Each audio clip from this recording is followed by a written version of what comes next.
and we are at the werewolf den, where you guys had come tracking a few children out of Valaki. You have met a few of the den's occupants in three humans that are dressed kind of in how best to describe it, in animal furs and things like that. They're not these are not civilized folk. They're wild folk that live here in this cave, and you've come at them kind of aggressive. Can you hear me now? Yes, we can. So you've come at them in kind of an aggressive posture, and I'm going to give you an opportunity to potentially walk that back if you want. If you don't want, if you want to continue to barrel in a little more aggressively, we can get right into a fight. But as it stands right now, you're standing in the mouth of this cave, and this fella here has come out from the back with a contingent of wolves with him. You can see about 20 wolves there. These two up here on the ledge were on guard duty and have rung the bell. Yes, I can hear you. And they have rung the bell, alerting the rest of the den that there are visitors up front. So that is literally where we start.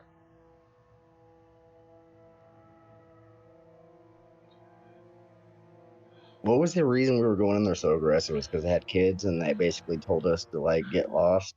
Is that I what the deal was? I believe what the sequence of events was is that there was a few boys who disappeared from the orphanage, and Milovaj ended up hiring the hunters to track them down. The hunters tracked them so far, it crossed up with a bunch of wolf tracks, and then they lost them. So when you found this werewolf den, I think you guys automatically put two and two together and said the missing kids you want are here, Gotcha. and you haven't confirmed that yet. But it's not because it's right or wrong; it's just you haven't confirmed it. Okay. But we did. Arian, I think, did sort of demand like the kids. Give us the kids. We'll leave you alone. Information about the kids. And Yes, we did. the answer wasn't like, we don't know what you're talking about. We don't have the kids. The answer was like, we refuse to answer your questions. Get the hell Get out of here. I think it's been 2 weeks. That sounds rings familiar. true. That rings true. And I think even if we were to relitigate that right this second, I would tell you live that they wouldn't argue necessarily that they don't have kids. They would argue that it's not within their authority to give them up. That if they give them up, then someone's potentially gonna take it out on them later. Mm.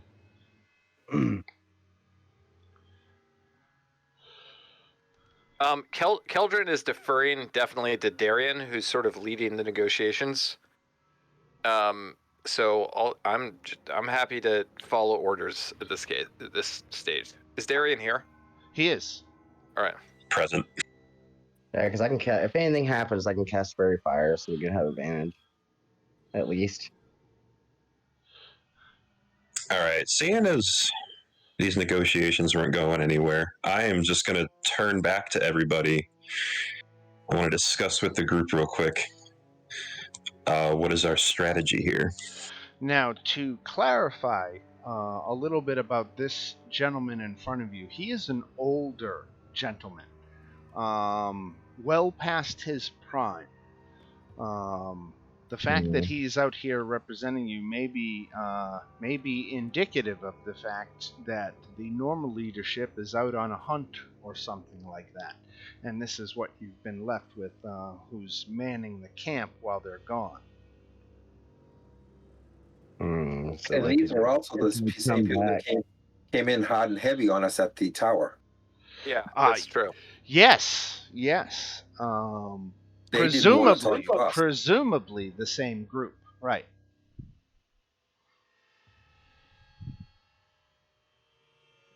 You could ask them about that. I'm letting them talk because my answer will be.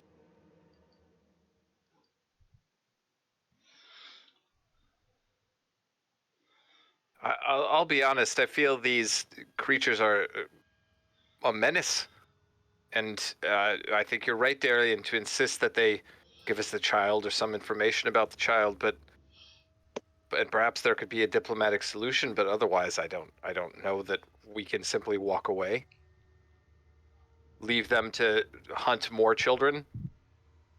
Or attack us from when we're in the middle of something else again. I agree. But if that hunting party comes back, we're kind of sandwiched in between both of them.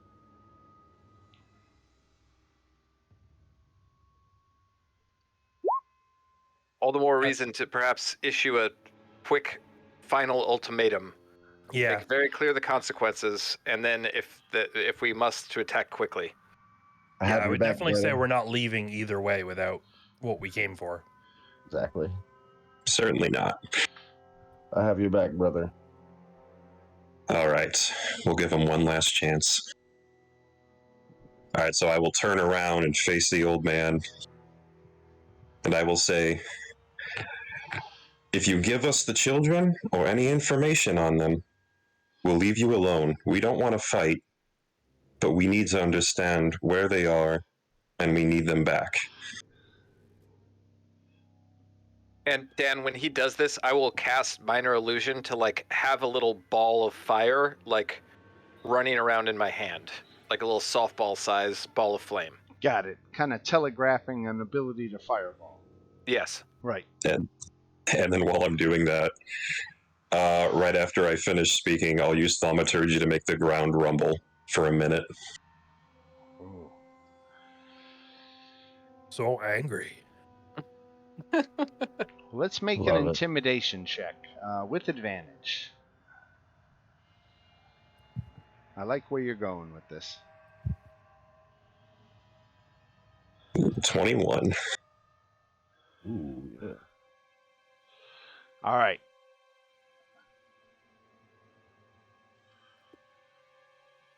The old man introduces himself as Skenis. Like Dennis, but with an SK. Skenis. Skenis says, which children are you looking for? The ones that went missing from the orphanage in Valaki. And presumably you have their names. He asks for their names. Do you convey them? I do. I don't remember off the top of my head what their names are. Right. No, the fact is I never told you. Oh, But for our sense here, we'll say that that we all knew them the entire time, and that it was just your choice whether to relay them or not. He says, "Wait here a moment." He then goes back into the cave, and he's gone for a good 2 or 3 minutes. Which gives them more time to get the hunting party home. I'm gonna summon Ahime and send him up into the sky to just sort of do gradual loops over this area with instructions to, if he sees anything approaching from especially behind us, to fly back and tell me. Okay.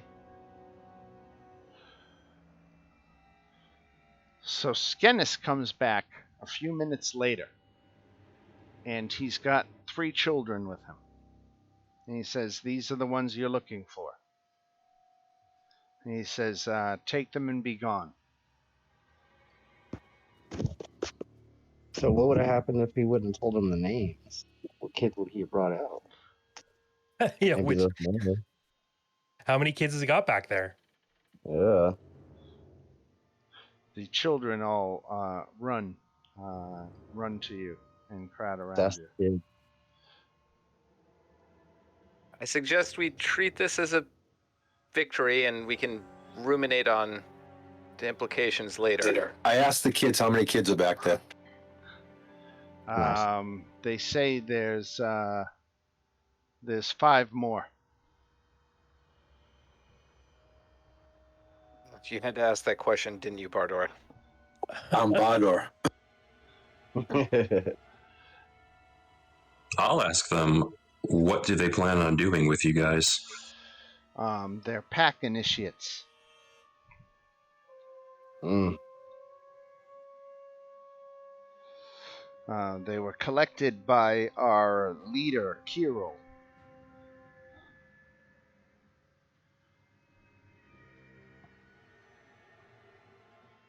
Who said that? That was Stennis who said that? Yeah, yep. What does it mean, Stennis? Pack initiate.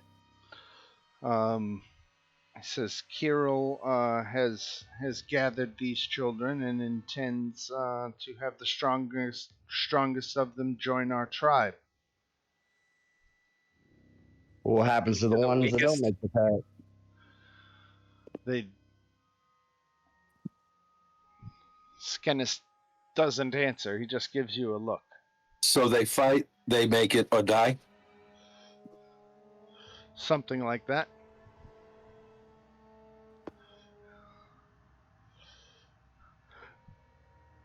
But our negotiation is done. You have the 3 you are looking for. We have upheld our end of the bargain, and we expect you to leave now. Can always come back. I mean, they're not wrong. That's Yeah. We did say we'd leave if we got the kids we were looking for. yeah. We'll uphold our deal. We can always come back if we get the sudden urge to. Yeah, and maybe the kids can kind of help us possibly sneak them out. Maybe if they know the layout and all that kind of stuff. Interesting. Dan, I study the people all around the cave. All right. It's really only these 3 that you see, plus their pack of wolves. And have they all spoken? Yeah. Okay. I feel where you're going. All right. Good to telegraph it. Also, I would like to. Well, never mind. I already sent Hime off, so I can't give it. He's off. Never mind. All right.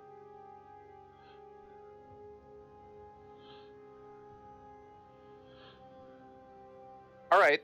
I will at least take one of the children by the hand and start sort of warily moving away, keeping an eye behind me to make sure they're not doing anything suspicious. I'll follow behind and kind of gesture the kids along. Tell them it's all right. So as you start to move away from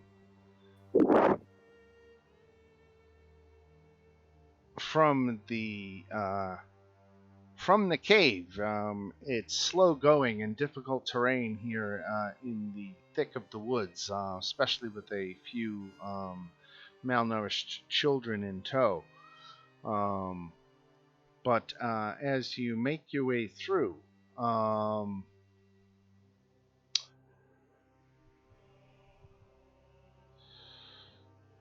let me see. There it is. That's what I'm looking for. So let me go ahead and roll another. This must be the roll for the huge mound of treasure we randomly discover. Right. No. The fact is that the leader of the werewolf party over the next 2 hours still has not returned home. So he doesn't know what's happened. So you and the children make your way back to the roadway safely. Let me check for other random encounters. And doesn't look like you ran into anything else in the woods, on your way. So you are back at the old Svalak Road, just west of the Raven River crossroads. And let's get a time check here. Let's see. You spent about 2 hours, so it is noon as you get back to the road. And you have the three children from the orphanage, the three young boys from the Valaki orphanage with you.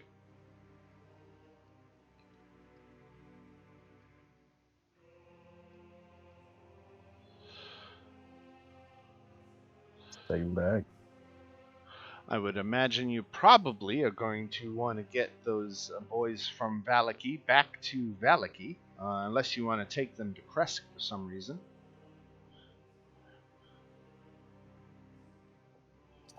Take them all There's back. 5 others. There is 5 others. Did you want to have that conversation now, Chris? You want to expand upon that? Well, is the party going back to Valaki? Yeah, I think that's the plan. Because I'm thinking of stealthing back in. I'm totally with you, Bardor, but don't you think we should get these children out of harm's way to begin with? Then we can come back? Yeah, but will we make it back in time? Because I'm afraid they'll move things up that now that we know there's kids and we've taken some. Well, their hope is to, kind of, choosing a clan member doesn't seem like it's an overnight thing. They're wanting to figure out who's who's got the most stamina, who's gonna survive the longest. As far as they know, we've upheld our end of the bargain, and they're never gonna see us again. One of the kids pipes in because he overhears you talking, and he explains to you that they make them fight each other. And it's the children that survive that then in turn get bitten and turned into lycanthropes and are able to join the pack. Generally, the way Kirill operates is that only the strongest of the children will be granted the opportunity to join the pack, so most of them will just die. So we're going to allow Fight Club to keep going, or? No, I don't think we can do that. In good conscience. How about we put the kids in the tower with food and stuff, that they're going to be safe in there, and go get the others? Well, how long would it take to get there and back? Just curious. It's not that far. Otherwise, I'm going to try to stealth in. It's only 2 miles, so you figure that's what, a half an hour or an hour of travel? Yep. The way, So it's about noon. It's 2 hours into the thing, an hour over there. So we'll be hitting that place in the dock if we bring the kids over. You'll be, by the time you get back to the werewolf den, it should be right at sunset. is that the wizard tower? Right there, right. The one with Buster.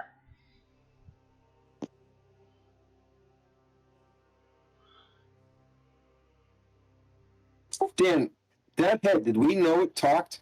Yeah. I'm going to pull up the head. Wait. Yeah. You guys knew it talked because it gave you a quest, right? Yeah. I'm going to pull out the head and ask it if it knows anything about the wolves. Oh, the We got silver, decapitated too. head. The decapitated head from the top of the tower.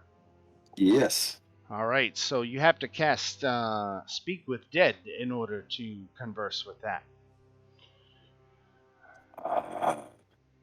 Forgot we had the silver weapons though. So that brings things in our favor a little bit. It does. I'm gonna have to find a way to do that. Unless someone in the group can speak with that. I want to ask the kids, how often did you fight? Every few days. When was your last fight? Yesterday. So we got about a day. That would seem to indicate maybe we have some time. We could take them to Villaki. We could use the time to prepare. I also have to be honest, I'm not enthusiastic about the idea of attacking them so close to night. I'm hoping we can surprise them.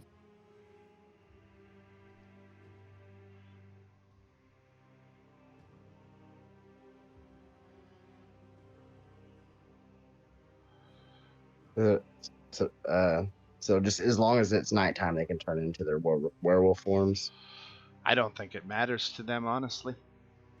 Oh, really? This realm doesn't have a sun problem. Right. Mm. And also, there were some people missing back there. They might not be back by tonight. So it might be better to do it sooner than later. Oh, either way, I'm going to either go back stealthily or we can go in hard. So everybody agrees on the plan of dropping the kids off at the tower and then going back? Can we I all want to ask agree the on that? kids real quick. I want to ask the kids real quick if they've seen any I'm sure if they had a way to escape, they would have, but like a some sort of back entrance or Yeah, they said something of that nature. they said that they actually made them fight. That if you climb on top of the hill where the cave mouth lies, that there's an entrance hidden at the top of the hill. That he says there's an arena, and that's often at the top of the hill is where they made them fight. He says that there's a doorway that goes down into the backside of the den, but also there's a natural crevice that he saw that looked like it went down into the front part of the den. That back part of the den sounds interesting. Yeah. Particularly, Bardor, if you could do your thing, do your stuff. Do we know that you can change into stuff yet? I always forget this. No, you guys don't know yet. I haven't actually. I went to do it twice and I backtracked on it. Okay, forget all I say is I can do things stealthily. Okay. Well, I'm in favor. Is anyone not in favor of the drop the kids off and try and get the element of surprise plan? I can change into a mouse too and like go check it all out if we need to beforehand. Or something like that. Do some kind of animal reconnaissance into the cave. Yeah. That could work. You can go that top way on top of the hill, like he was saying.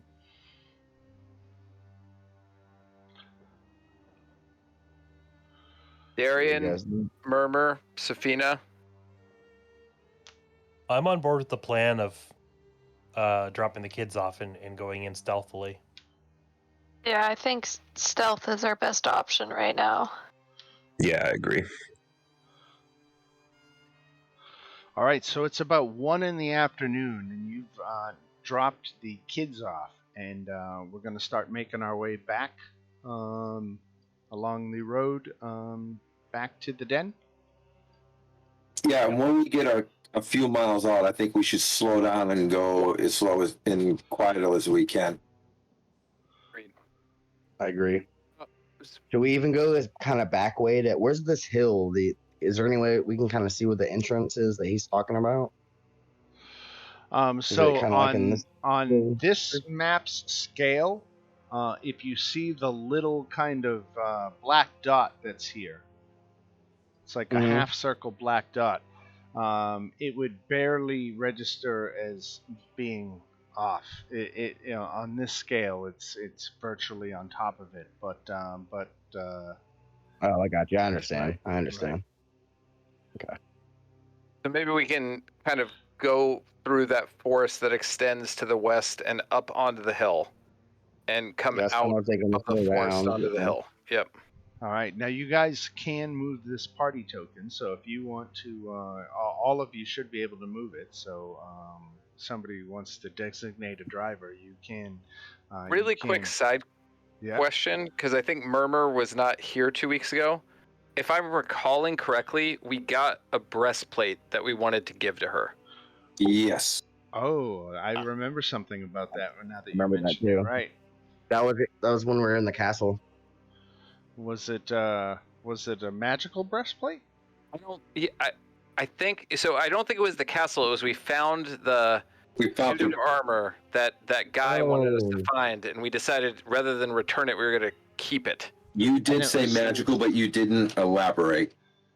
Is It it in our is- party treasure? It is +1 breastplate. It's just a +1 Brett. Okay, yeah, that's awesome. So that should give you some nice AC. Oh, and there's also a potion of greater healing. It says for Murmur as well. It says her name in parentheses.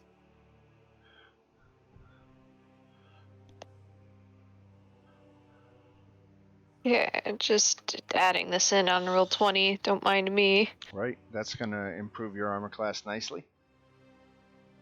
I think it was a full suit that they ended up just taking the breastplate for. That's right. Also, we reworked it.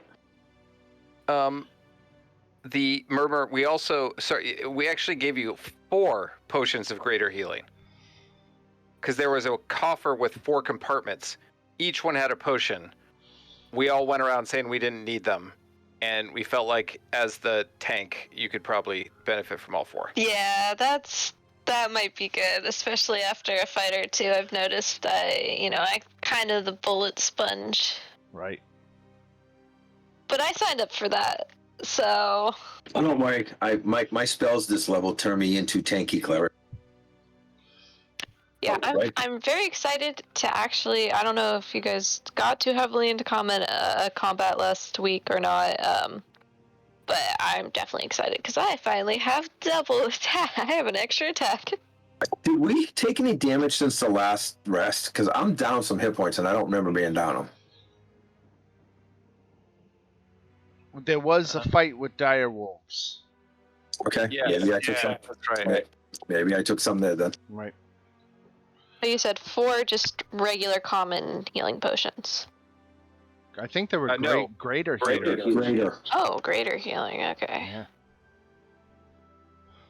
Not just greater.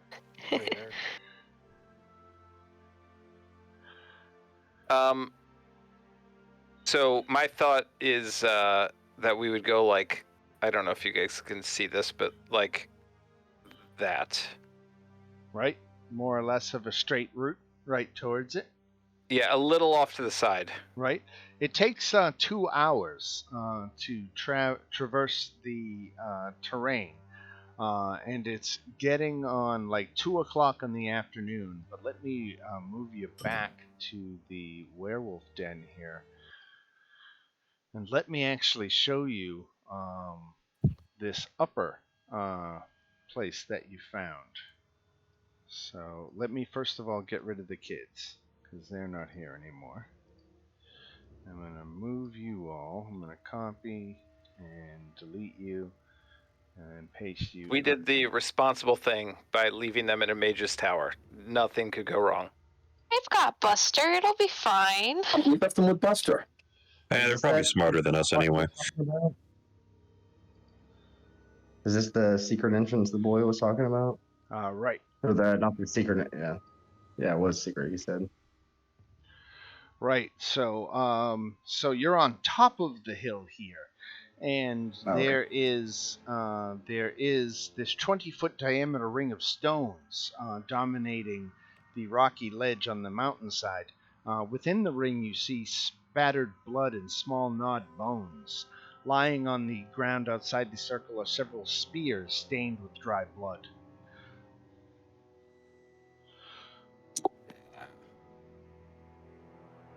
And it descends in. You sure you guys don't want to take a more aggressive approach? But we'll get the kids. You say the circle, like does it descend into the ground, or is it just a circle? This should be. I'm looking for. Let me play for a second here. I'm not seeing something I'm expecting, but I guess it's not the end of the world. So I'm sorry. What was your question? Was you talking about a circle, a ring? Was that did it have a hole in the middle that descended down, or was it just a ring of Just stone? a ring to define an area. It's a For fighting ring. Right. Okay. Oh, we already there. Okay. But I guess so. Again, I will send the owl and look through its eyes. I think up to 100 feet. I can do that. So just I can have it. change into a mouse if we need to. I can go. Let's I find think the I can cave entrance first. Yeah. So that's what I'm doing with the owl. Is having the owl Oh. look down and try and see this, if he can Oh, see my the bad. I thought we were already there. Gotcha. So the natural crevice you can see is right here. And okay. it's not pictured on the map, but suffice to say that when you look down into it, you can see that there's a gash in this rocky ceiling, and you can see down into it and see a pool of water gathered on the floor below. There's light sources from within the cave, so you can see a little bit, but water seems to have collected in through this gash in the ceiling. And I'd like Hime to fly into the gash and land, like on, if there is such a place, on a crevice, like inside on the lower part of it, so that he can see as much as possible into that room. I've just dropped a Hime. Can you see through his eyes? Or her eyes? Or their eyes? I can. Okay. Okay. Got it. Okay. Oh, go ahead. Is there anybody in the room that you can see? This is the back of the cavern that we were at the front of, and I can see the same 3 individuals we dealt with standing at the front. I can't see where the wolves were. There's a huge column of rock between where I am now and where they were. Is it good enough that we think we can quietly get in there without being seen, or once we're in there, they're going to see us? I think if we're very quiet, we could. I mean, Dan, they're like facing the cave entrance, right? That is correct, right. Yeah, if we're very quiet, I don't think we would be detected.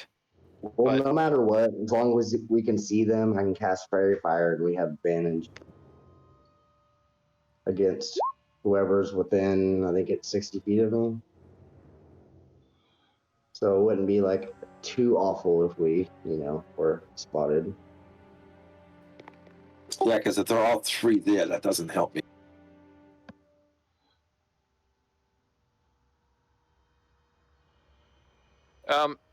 Dan, I would like Hime to sort of risk like gliding down and flying over here. All right. Where he's going right there is not a particular danger. There's no one around there, as it turns out, so he's able to make it without any kind of check. Okay. I'll say I could to the group, and again, like Keldrin's, his eyes are white right now. He can't see what's going on around him, but he'll say, I could have a Hime fly deeper into the cavern, but at this point, there is some risk of detection. Or I could have him come back and we could go in ourselves.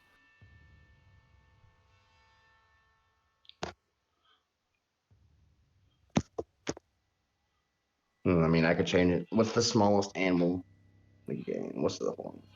Now, what ability is that you're using? That's a druid ability, right? Yes. Okay, I'm gonna have Ahime fly back up. And when he arrives, I'll dismiss him into his pocket dimension. All right. So what do you think? Well, we could go down sounds like there. a- We could definitely get the drop on the 3 at the cavern's mouth. There's also another exit across this pool of water. I'm not sure how deep the pool is, or if we could cross it. Those are really the 2 options we have to leave the cavern that I saw. Either through the 3 with the element of surprise, or cross this pool, which again I'm not sure if it's possible. Well, if we're gonna go at the 3 of them for the element of surprise, as we're doing that, I'm gonna cast silence around the bell. I think that's a good plan as any. That's if we end up going that route.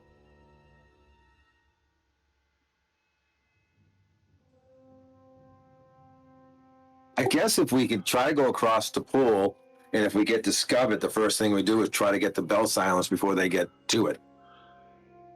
Now, everyone who's up here, let's get a perception check from everybody.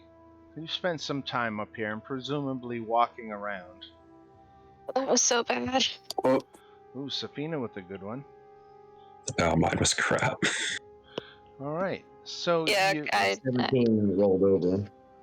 feel that. I don't know where my little S is for secret door. That's what I couldn't find earlier. But here, let me ping it. You did find that there was a secret door in the back of this cave, and it's got a curving stairway that goes down. Option 3. I think I'll go ahead and change into a mouse and go ahead and do some reconnaissance before we go down. Ooh, that'd be good. All I was right. about to say, does anyone have like I say I can go down. If I go down alone, I can pretty well scout it. Does Games the mouse want to drop in through the crevice in the ceiling, or did he want to go down the secret passage in the cave? Oh, let's get a party consensus. Do we want me to change into a mouse? I don't know. I'm sure Bardo's pretty stealthy. What if you turned into a mouse and Bardor did his stealth thing and you went together, and the rest of us? Well, I'm Follow still trying. I'm still trying to maintain my guy's identity on the shape shifting somewhat. I guess we could do that. I can always change into a bear. We have to. But I do think we would want to come along. We wouldn't want to wait up here so that if you all get into trouble, we're somewhat close. I'm going to go out of the character mode. I was going to shift into one of the 3 up the front and try to go down to the kids. So, assuming the identity of one of the guards from the front, and you want to go down the back stairs? Yeah.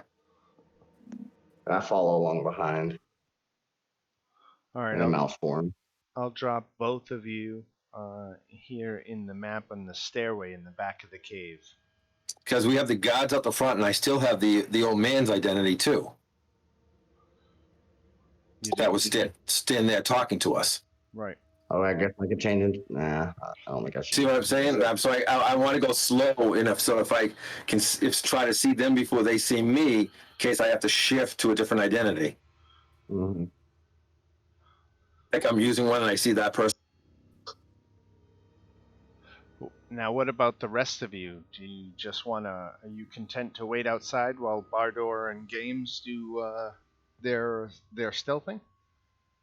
Well, Oh, yeah, I I have think a so, for me. I have a quick question. You know, the secret door, is this like somewhere where we can stand in the meantime to listen, or? Oh yeah, absolutely right. And let me put you. in the mouth of the Good thinking. Good thinking. there.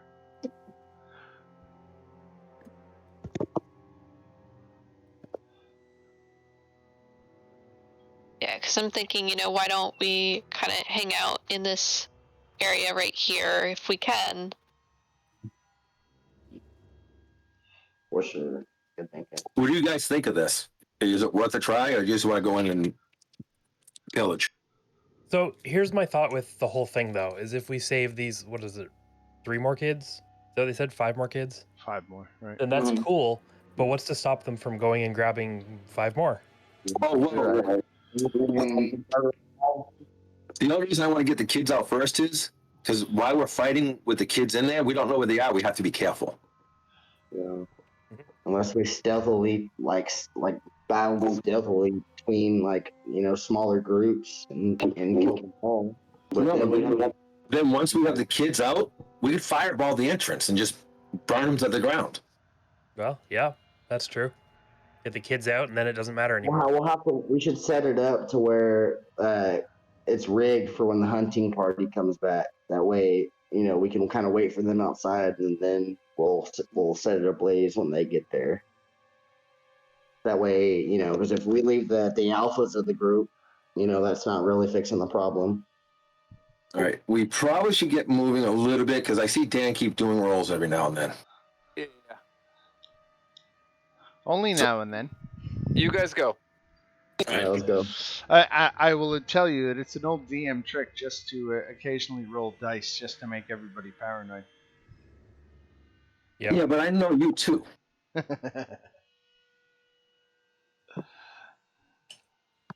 All right. Okay.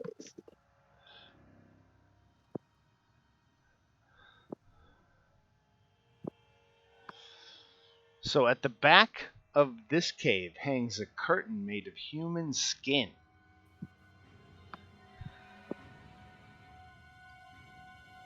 That's what you are at now, Bardor. I listen. company. Do I hear anything on the other side of it? Make a perception check. I kind of leave a few mouse droppings once I see what the curtain's made of. Perception, you don't hear anything. All right. What form are you in right now? He's a mouse. I ask him to go look on the other side of the curtain. All right, let's do it. All right, let me get rid of the door. So on the western wall is an iron-banded chest. It is locked. Yeah. Let me move ahead a little bit and kind of scurry around.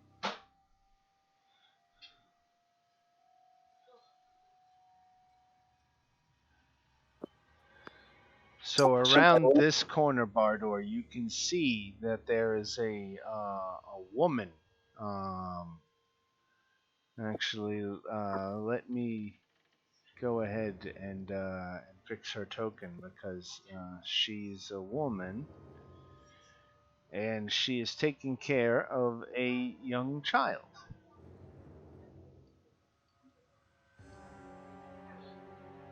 And what are the 3 I see way on the other side? Okay, so what you see over It's there where 6. games is going towards, right? Yes. Let me read to you what games can see over there in that area. So, rough-hewn stairs lead down to a torchlit cave. The cave holds 8 cages, 6 small wooden ones, and a large wooden one, and a large iron one. 2 of the small wooden cages are empty, while several of the others hold frightened children. Curled up inside the large wooden cage is a man in tattered servant's attire, and in the iron cage is a female werewolf in hybrid form bound in chains. The werewolf appears to be on the brink of starvation, and it struggles weakly against its bonds, frothing at the mouth. A woman in shredded clothes, with her back to you, is in front of the large iron cage. The two kids in front of all I can see is the lady and the two things in front of us. Is that two kids I'm seeing? Right, that is correct, right. Yeah. All right, so I have an idea where the kids are. Do I see the old man anywhere around? No. I'm gonna shift to him. All right. So now you're appearing as Skennis. This room here with the kids. Yes. You said it's here. Yes. Okay. Besides the kids, who else is in the room? I see someone standing. One person. I see someone standing in front of the cage here. Right. So there's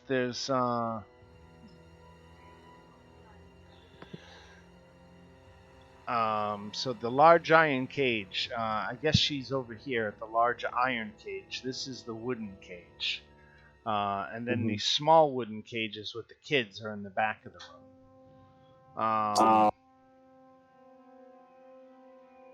Like the token you just moved, like Right. towards the cage. Right. Yeah, she was. It said her location was here next to the iron cage.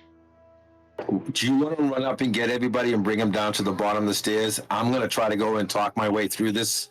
I don't think I'm not going to have much luck. I don't think trying to get another room untested. You want to kind of scope the cave out a little bit more, do a little bit more reconnaissance before we go get the team. I can do that. I can see most rooms, but I'll take a little walk around. Now, you have to actually express that thought in mouse squeaks, which I'm totally here for. So go ahead. He can't understand. I thought he can't speak, but he can understand me. Hey, hold on. He said something back. I'm just giving you guys a hard time. I thought it would be funny, but anyway. He's saying now. I'll be right back. I'm gonna grab a drink. I'll be right back. There's a separate skill for it, though. So we decided last time that I couldn't speak while I was in animal form. And if you want to do that, I wouldn't know what you're doing. Just scurry around real quick, and because I would rather talk to you. That's what I'll do. I was about to say, why don't you guys establish a signal that you can do in mouse form? So even if you can't talk, you can at least. Yeah, we'll have to do that for next time. Yeah, especially with the bear, since I've run to the bear so often. Okay.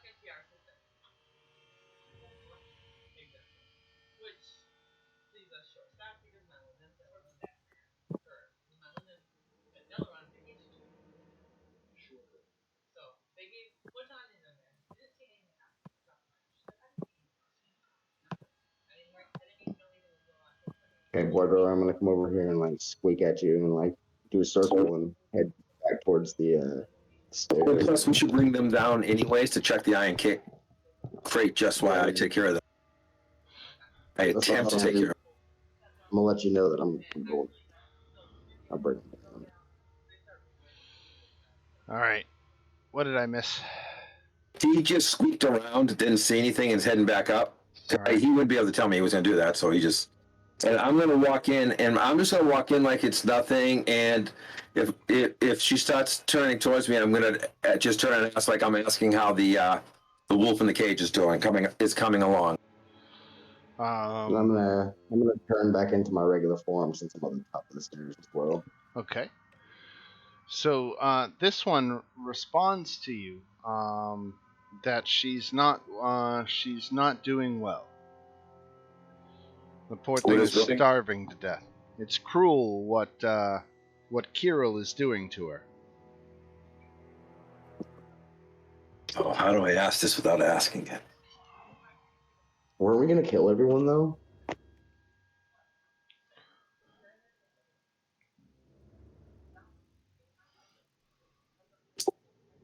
How long before Kivo gets back? Oh wait, Kivo would be the. Do we know who Kivo is? I can't. Wait a second. I can't take that chance. It's Kirill, and he is the leader of the pack. So we know he's out on a hunt. Right. Remind me, how long before Kiro gets back?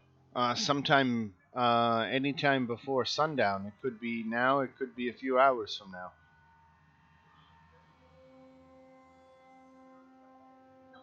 Okay, and since I changed into my regular form, I'm gonna let everyone know that about the kid situation and Bardor, what he's doing, and everybody's kind of spread apart. I'm gonna move everybody to the top of the stairs. Close enough to where we engage. If we engage one party, another's gonna know. Will you lead us to where it's safe to go, and we'll follow you. Okay. Do you think Kiro realizes how bad she's doing? I don't think he cares. She says.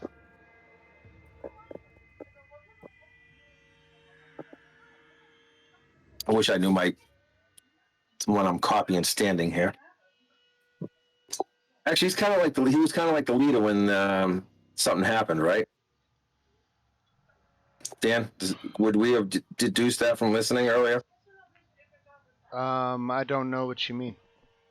This is the old man that was at the entrance that we made the deal with, right? Right.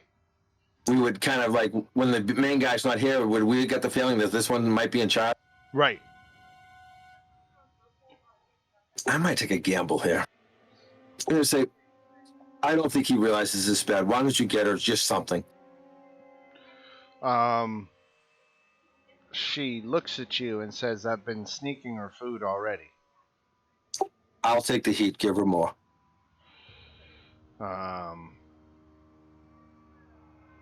And so she does. She begins feeding this poor starving werewolf. Now, these are the kids that will be fighting in here, right? The ones in the back of the room, yes. This is a human, apparently from Valaki, who has been lightly beaten, but is being kept alive for reasons you're not sure. You don't even know why he's here. Can I move? Does she watch me, or she just trust me enough that she doesn't even pay attention to me move? She doesn't even pay attention. Yeah. Think I can get a good enough whack to knock her unconscious on a surprise attack? Wait, I forgot. What was the consensus earlier? Are we killing these people because they're gonna still kidnap kids, or what are we doing? We are all trying to trick them and everything. we are in Bardor's hands. Yeah, I'm trying not to. We don't want to get in a major fight, is what I got as the party's feeling, wasn't it? Dan, I'm noticing that our other party has not come down the stairs, so I'm gonna run back up the stairs as quietly as possible. Yes. And gesture for them to follow me down, and put my finger over my lips to indicate to be as silent as they can. But I'm just double checking, because if we just want to trash it now, I'll kill this lady right here and now, and then take the kids, and we'll just go on an attack mode. Do you guys want to do that? I think you're on your own. Okay, we're not with you. That's what I kind of thought, though, is just we'll get the kids, and then we'll take care of the rest later. I'm going to try and knock this woman out. Okay. Unfortunately, the Dungeons and Dragons combat system does not lend itself well to quick knockouts. So I don't know. If I have to go lethal, I'll go lethal, but I was trying not to. Right, but you understand my dilemma here is that we have an armor class and hit point system, which kind of determines. So there's no quick knockout rules. Okay. So all I can do is let you. I'll say if you can do half her hit points to her in a single blow, which is 29. If you can hit her for a single source of damage for 29, that will knock her unconscious. I don't have that big a hit on my character unless I blow off. I could do it with a spell, but how no? Actually, that probably blowing off a spell would be quieter than smacking someone with a mace, wouldn't it? I think six of one, half dozen of the other, probably. I was about to say, like, can we just leave her alone and then deal with the rest and then come back for her? She's with the kids.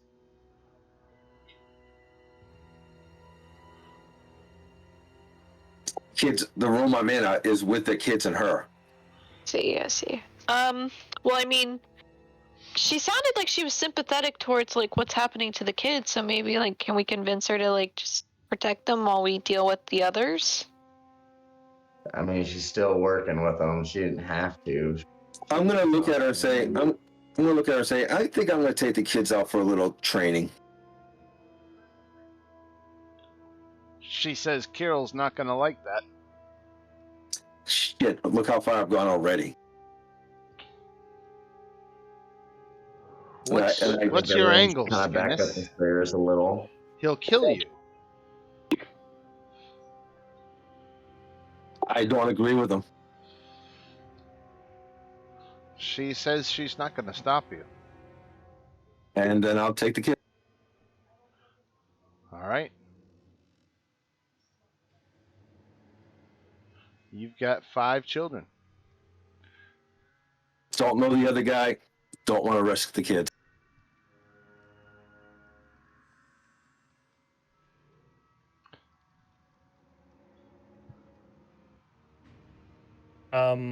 Sorry to interrupt, guys. Is that a chest right there? It is. That's why I had to bring you guys down. Has that been investigated? It has not, as a matter of fact. It's locked. Oh. Well, Fina's gonna kind of look around and be like, Hey, I think we need. I come out saying, I think we need to leave now. One second. Oh, there's people come behind us. Go, go. Are those the kids? Yes. Oh, they are the kids. Oh, my bad. All right, so you pop that chest open with a quick turn of the wrist, and inside is a potion of hill giant strength and 50 gold pieces. Stuff them in my pocket and start running up the stairs. I tell the kids to go ahead and follow the others. Also inside the chest is a wolf's tooth, a shrunken head, and a toy werewolf with "Is no fun, is no Blinsky" written on the tag. Oh, you're definitely gonna have to. Oh my god! I'm taking the dog. I'm taking the toy and the shrunken head. All right. You know, fuck it. I'm taking all 3. I'm taking the tooth, the shrunken head, and the little doggy. Safina's just like, whatever. You can have them. I don't want them. All right, and you and the 5 children in tow are going to slip out through the back entrance of the cave? Yep. All right, so everybody ends up here. And Dan, my plan is when they get back and the big guy goes after the other big guy, and when they start fighting is when we hit.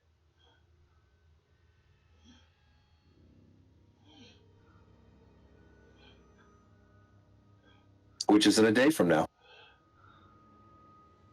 Which gives us time to get the kids out, right? It's a day from now, or I thought they were waiting any moment for Kirill to return at sunset, which really, is like now. any moment, right? So I like the idea, but we should probably find a spot for the kids to just hunker down, and then we should go back and wait at the back of that cave. Or we should set up an ambush for when the others come that we can attack them. I go outside looking to see if there's any crows around that maybe can help us get the kids out.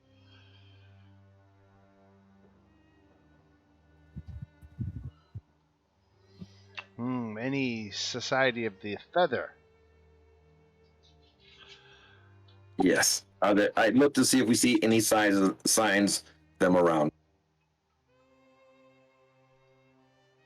Holy shit! I said 25% chance. There you go. So yes, you do see a raven circling overhead. I single them and point at the kids.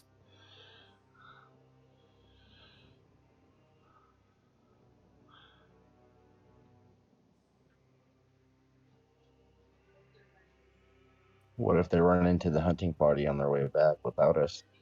So the were-ravens land and in turn back into their hybrid form. You'll spare them the fact they didn't turn fully human because they don't have their clothes with them, so they would have been naked if they turned fully human.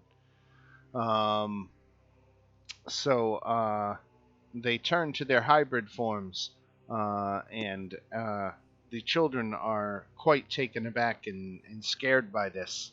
But the ravens, bypassing the kids, speak to you and said, "It is your intention that we safeguard the children while you go back?" Yes. He said, "We will guide them to the winery. Good luck in your hunt." Thank you. Nice. That worked out well. Perfect. You guys want to go back to the secret entrance and get them from behind? We could do it two Oh! What do you Sorry. got? Uh-oh. Sorry, I shouldn't have exclaimed out loud. I should have muted that. Sorry. I shouldn't make Now we gotta know. Now we have to know. Yeah, secrets don't make friends.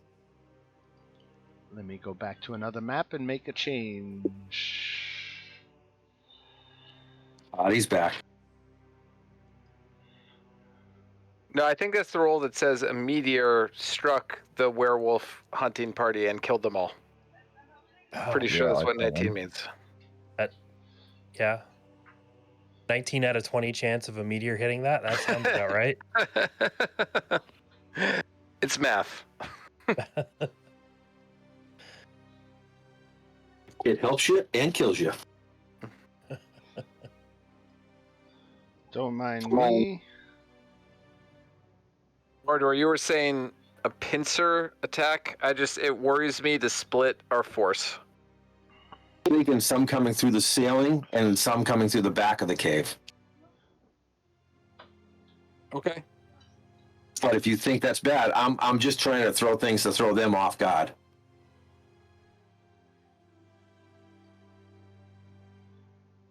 I think if we all attack from the back at the same time, the other advantage to that is then we have like interior lines of defense and we can retreat if we need to.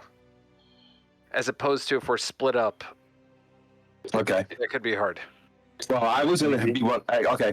We're all grouped up, and there's like 2 here, and there's like 1 here, and there's like 2 there. So I mean, like we could go in and just, Well, no, I want as many on me as quick as I can get them because I'm going to go Guardian. So that's a 30-foot radius where they take 3d8.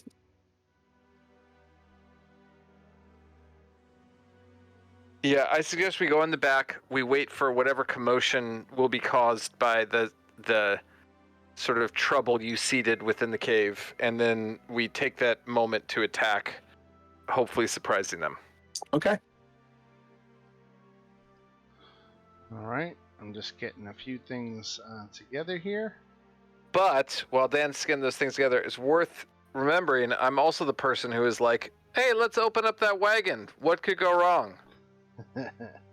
And then I actually did it.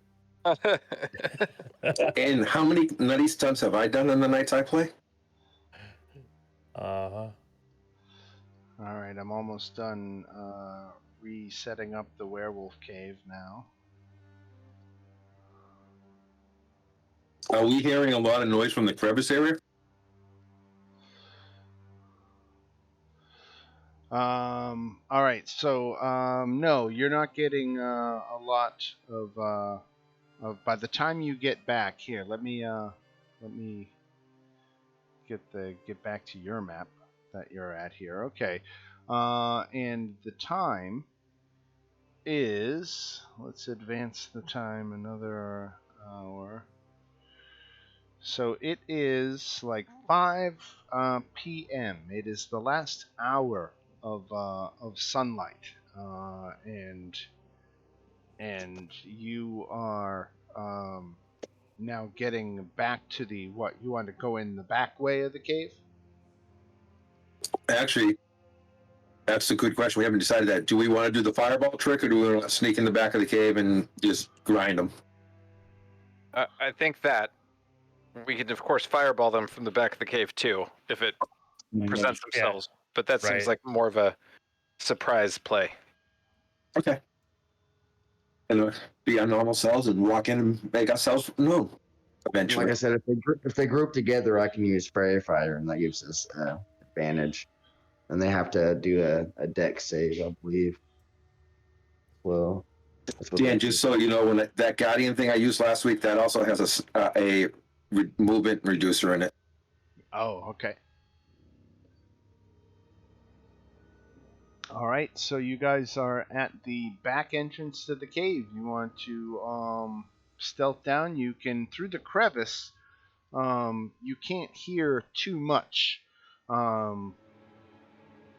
because nothing's going on in that area, really. Yeah, I would say let's stealth down. Yep. The I will stairs, do my best. stairs or the crevice? The back door, right? Down the stairs. All right, I'll put you all on the back stairway. Ooh, Safina with the good stealth. Hell yeah, let's go.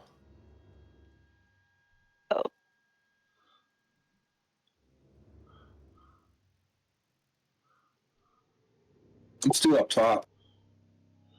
Oh, yeah, you are. Okay, let me move you down here. There you go, sir. Oh, that one there.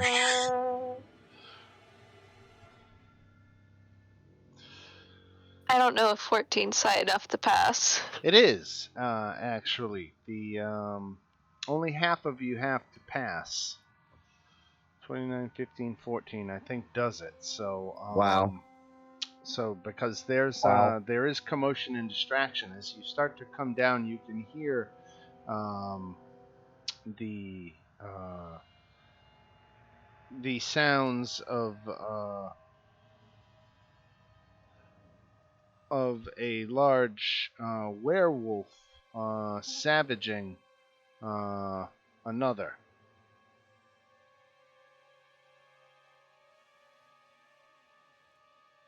Silence from the party. You guys want to move everyone down? Yeah. Yeah, Might as well. I'm at the bottom of the stairs waiting for others to catch up to me. I'm coming.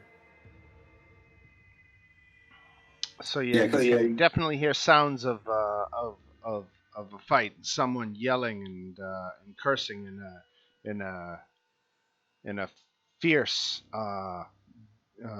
savage voice. He cries out, Skinnis, where are my initiates? And just followed up with vicious beating of this older werewolf. Yeah, all right. See, fighting isn't what I thought you meant when you said that. From where are these voices? Oh, Bardor's up in front. Okay, never mind. Right. Yeah, Now, Dan, they don't know we're here. Can I get a spell off and walk right in there? We can roll initiative, and you all can get a surprise round.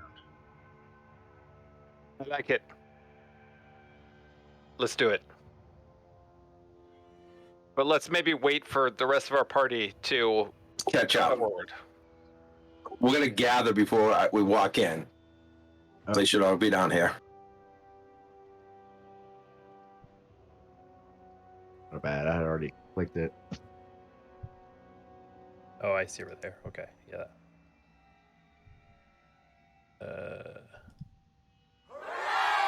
Ho. The only 2 rolls I've made today.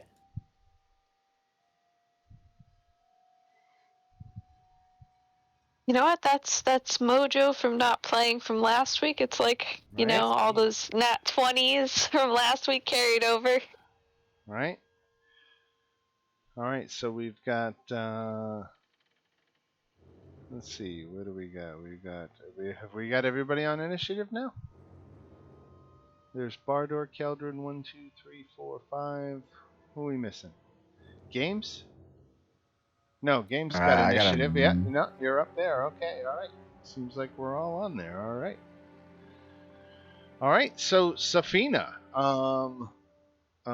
you are completely surprising these werewolves. You can see a number of humans standing around, watching this hybrid werewolf beat up another hybrid werewolf. There's still the werewolf in the cage and the human in the other one, and it seems this represents most of the tribe before you. So, token clarification, which ones are which? So here is the leader, Kirill. Okay. Yep. Here's the one he's beating up, which is Skennis. Yep. These are all other werewolves surrounding him, except the ones in the cages, which are the ones in the dotted lines there. This one's different. Is that also just a werewolf? That is just a female, right? Okay. Got it. Okay. So, we're going to steady aim for the advantage. And we are going to short bow the leader. All right.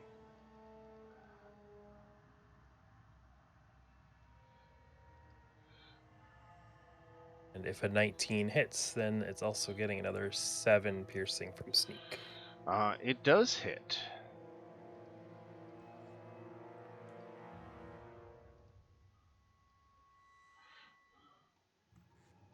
And that's 13 damage. Are these silvered? No. no.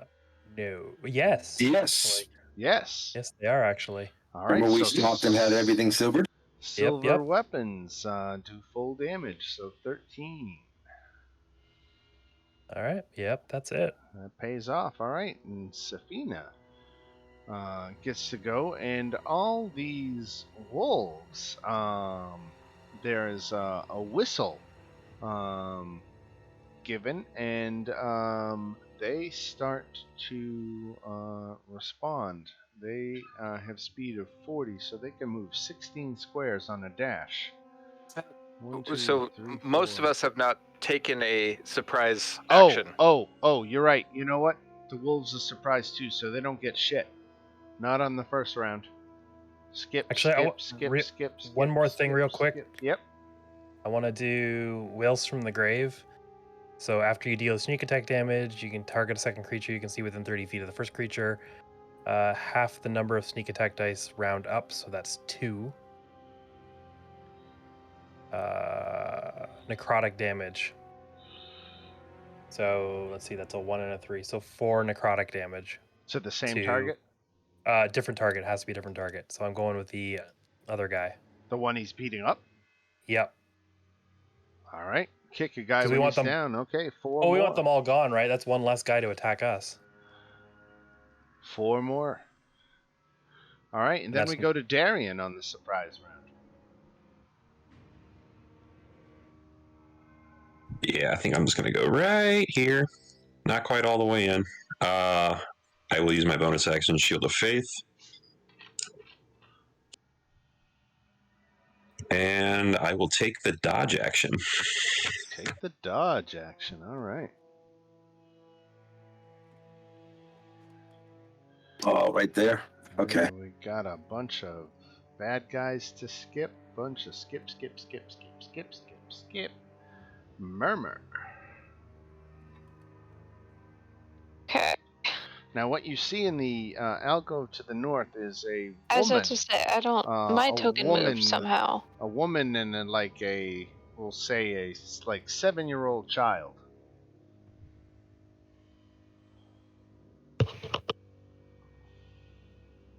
Okay, so you're saying where again for the alcove? I don't know how my token moved, but it. Oh yeah, I'm sorry. It was where you were standing. Over here. Yeah, I don't. That was not where I originally had my token. It was behind like Okay. a lot here, so I wasn't supposed to be there. I don't know how that happened. I think I was grabbing it and it switched the turn. But yeah, I'm gonna. Which direction is the noise coming from? Left or right? Coming from the right. All right, I'm gonna head in that direction because that's where the fight is, and I don't want to.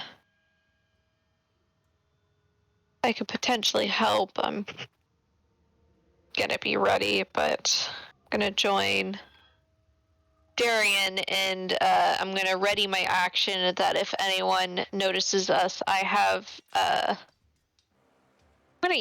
I have a silvered short sword that I got from Caladrin, so I'm gonna ready that. All right. Dan, I rolled a 16 initiative, which I'm just realizing did not show up on the board for some reason. Oh, okay. Let me get that. That's Keldrin, right? Yeah. All right. So add Keldrin on 16, and let me drop you up where 16 should be, right there.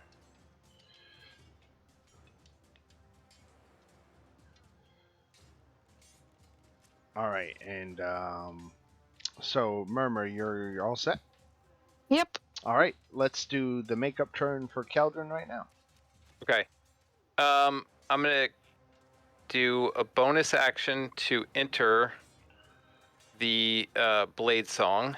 Okay. Let me just make sure about that. Is that concentration? No. It is not. Okay. Yep. Okay. So, all right. Having done that, I will. Sorry, too many windows open on my computer. It's all good. I will kind of leap. Let's see, forward to here, and then I will go ahead and I will cast Fireball. But I'm just trying to figure out. Well, you got this prisoner. 20-foot radius. Is that right? You got it. Here it is. Yeah. Sorry. Which one is the prisoner? This over here, right? This is the prisoner. No, that is the werewolf in the iron cage.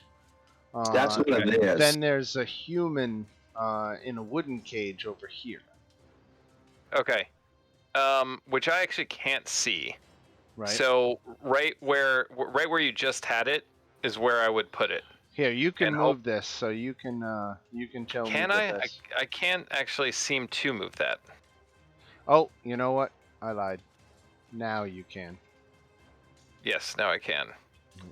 So, right there looks pretty good to me. All these things I see are werewolves. Yeah.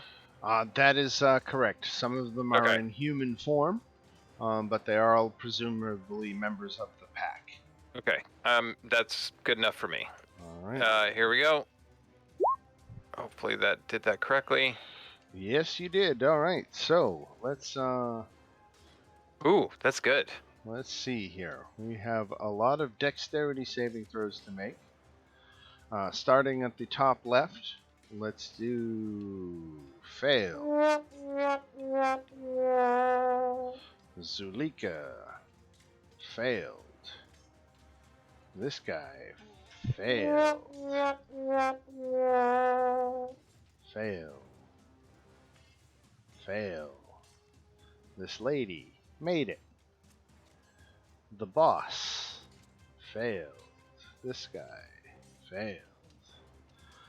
The poor guy getting beat up made it, but it's not going to matter. He only had 4 hit points. All right, so pretty much everybody failed except for who? The lady. The lady, right? The lady and the guy who was getting beat up, but he's got 4 hit points left anyway, so the fireball's going to kill him. I think we call him the sacrificial wolf. All right, so that is 34 damage. 34 damage. 34. 34. That is a very effective fireball.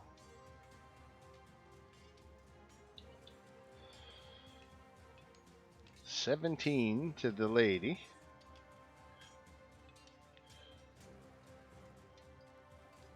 $34 to the boss. 34 to this fella, and then 17 to poor Skennis, who only had 4 hit points left, so he goes down, and that's Keldrin's turn. And the wolves are now starting to respond. 1, 2, 3, 4, 5, 6, 7, 8, 9, 10. We're still in surprise round, aren't we? Nope. 13, 14, 15, 16. So they come starting to run up. 1, 2, 3, 4, 5, 6, 7, 8, 9, 10, 11, 12, 13, 14, 15, 16.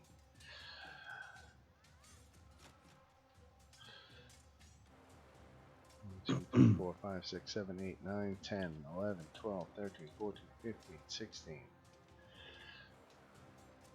And the werewolf up here, he was not targeted by this fireball. It just went off in his face and singed his eyebrows. He is going to use his action to polymorph into a wolf-human hybrid.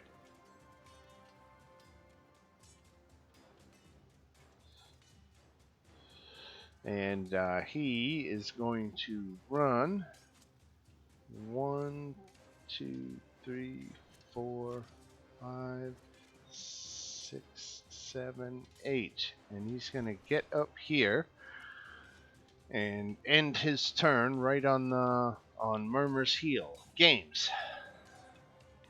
Alright, so I'm going to move. I'm so sorry to interrupt. But I did ready an action that if anyone was to like come up, I had my action ready to attack anyone who came up while we were like intervening. Let's do it. So since the werewolf, yeah. All right, so I'm gonna hit him with the short sword. You get to take your attack action. Do you have multi-attack? I do. There you So go. I have 2 attacks. You do. So that's 1, and then I'm just gonna. I don't know if 11. Just missed. Okay, I'm playing 12 on a. just hit. Yes. Okay, and it is a silvered short sword that I'm hitting it with. All right, so 9 damage. All right, games. Alright, let's see. I'm gonna move 20 feet to here. 1 second.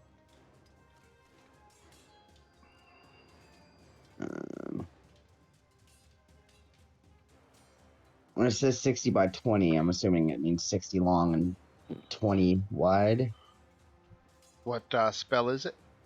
It's fairy fire. Fairy fire. I think I might have a template for fairy fire. Let me see. It just says 60 foot by 20 foot cube. Okay. Fairy fire. Here we go. It's a 4x4. So there's 2, 3, 4. So fairy fire works in a cube this size. All right. Can you select who that affects? Yeah, I want to cast it over. This. Let's see. Actually, You that's where should the be most able to people move are. that square. Okay. Well, there's that's all I can. All I can see are these two right here. Oh, it didn't let me. All I can see are these two, like right here close to me. Let's see if I can draw this one, and the human here, and then this person. Those are the only ones I can see.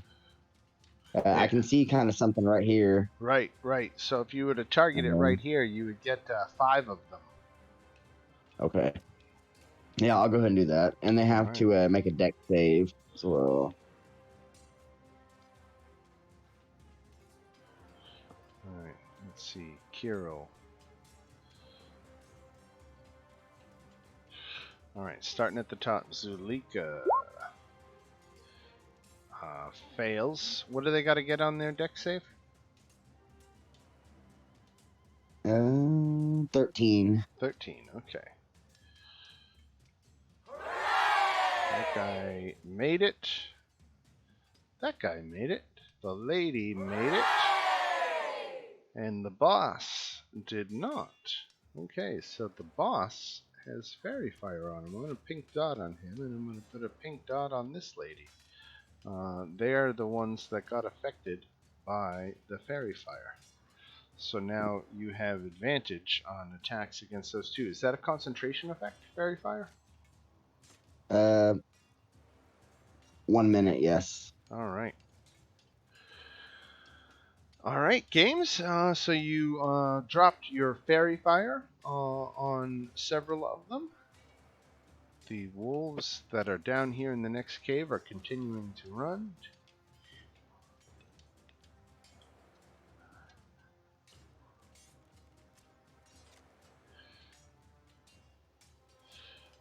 There's a lot of them, so it takes me a minute to move them all.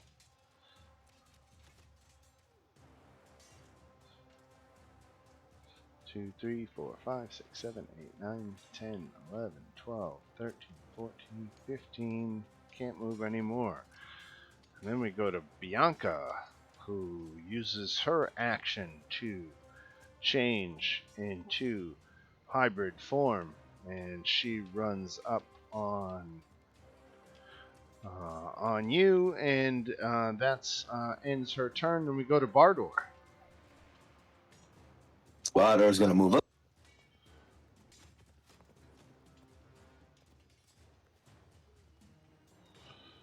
There.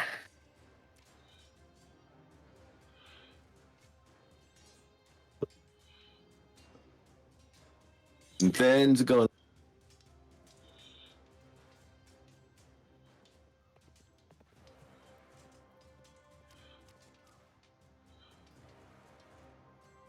Trying to broadcast that spell in. There you go. All right, Spirit Guardians, which is 15 feet around you, right? All directions. And that's on their turn. They have to make their save. Or Yeah, take... I'm trying to link it to you, but I just did it wrong. That's okay. No, casting the spell is the first part. So linking the text is the second, which you just did. Great. And this movement is slowed also. All right. An affected creature, a creature affected by failing the save, is speed is halved in the area. Got it. And if they fail to save, they take full damage or half damage. Then I'm going to bonus action. That was the first part. How do you display that Spirit Garden? Like when you did Spirit Garden, how do you? And on the boss stand, I'm doing spiritual weapon.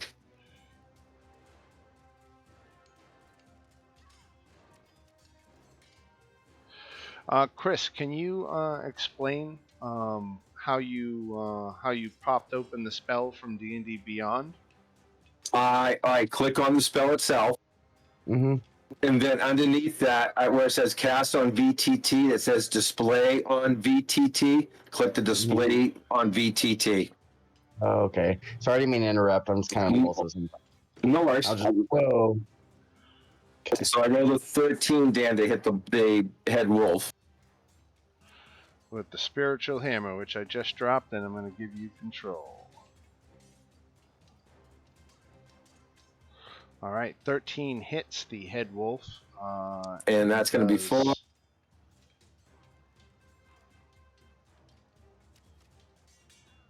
13 damage. Yep. Nice. All right. Force damage. He takes all of that. All right. And that is my turn. All right. Also, Dan, just real quick, I just realized my shield gave me a +2 to my initiative. I forgot about that. Oh, okay. So Keldrin should be on an 18. Oh, no, that's me, Darian. Oh, got it. Sorry. So I should have 21 instead of a 19. Got it. Sorry, I forgot about that till now.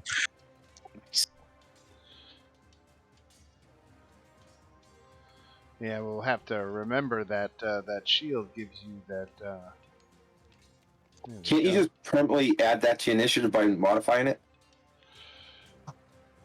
I haven't figured out how to do that on D&D Beyond.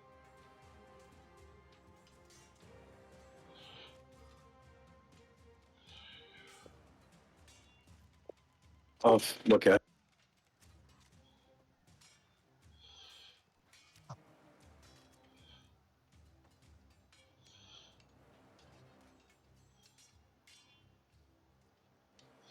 the werewolves, these humans that were standing around,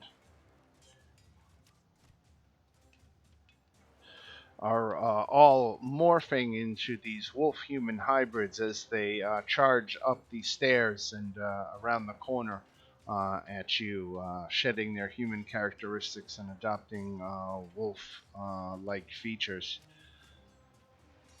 The boss was already in his werewolf hybrid form.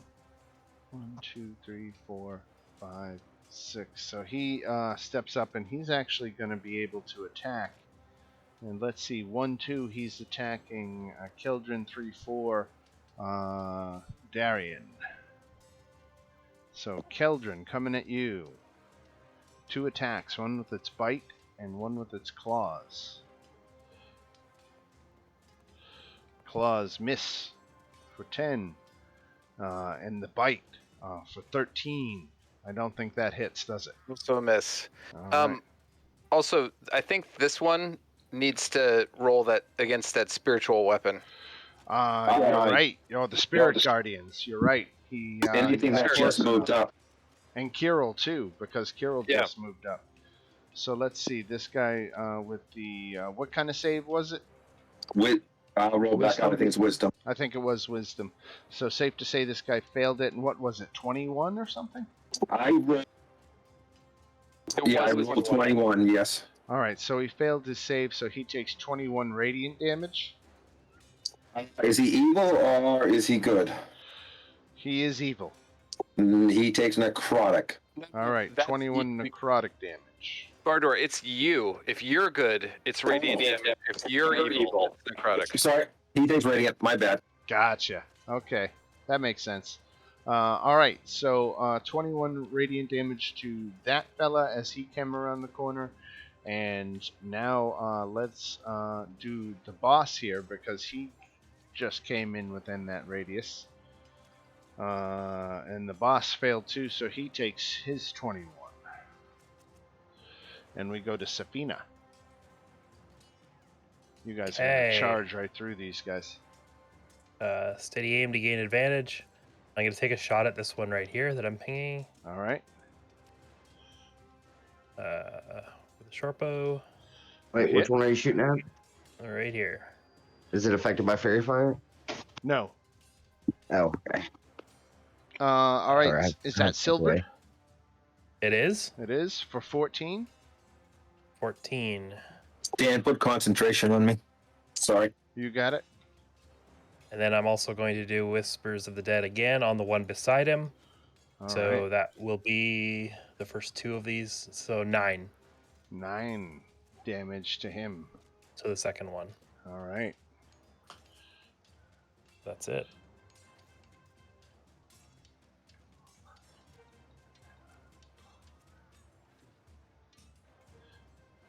Wolves charging up the stairs as they do. 1, 2, 3, 4, 5, 6, 7, 8, 9, 10, 11, 12, 13, 14. Can't go anymore. 1, 2, 3, 4, 5, 6, 7, 8, 9, 10, 11, 12, 13, 14, 15, 16. Darian. All right, I will start swinging at the big boy right above me. That is the boss man. And you've got You have advantage. advantage, Right. Yeah. A hit. That's a 24. For 6 slashing, and it's silvered, so he takes all that. Takes all 6. And I will swing again. And that's just a normal roll now, right? No, Fairy Fire, I think, keeps giving you advantage. Oh, it keeps. Yeah, it does. You're right. It's the gift that keeps on giving. Right? Ooh, 22. Another hit. It's with 11 slashing. Down goes the boss. In an anticlimactic moment. You're going to have more trouble from these wolves than you did from the werewolves. 2, 3, 4, 5, 6. Well, that 7, opening 8, attack, really. 11, 12, 15. This werewolf up here uses his action to change. And does his best to defend his territory. 1, 2, 3, 4. He steps in over his boss, but he has no attack. And he has to save. And he has to save. You're right. How could I keep forgetting? Wisdom failed. 21 damage. Ouchie.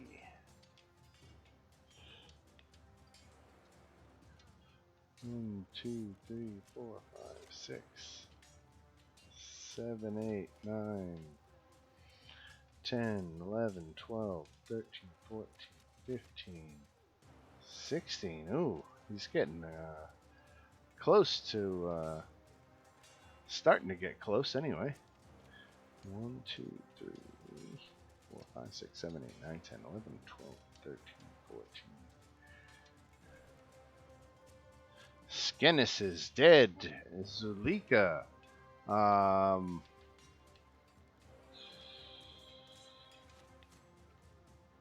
Zulika throws her hands up in the air, and actually throws her weapons that she has at her hip to her side, and gestures in surrender.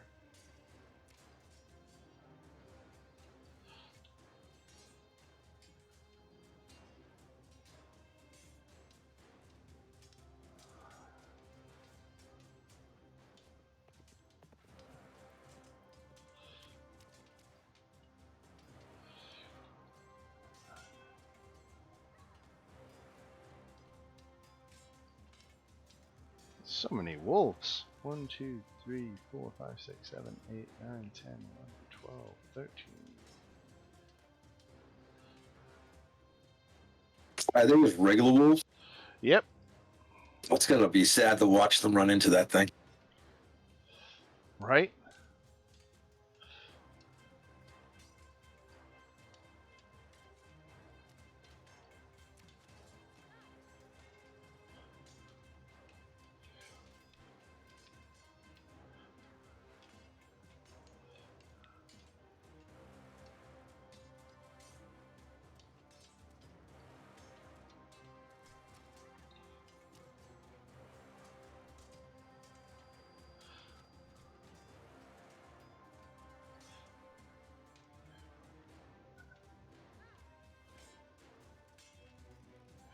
All right, Keldrin.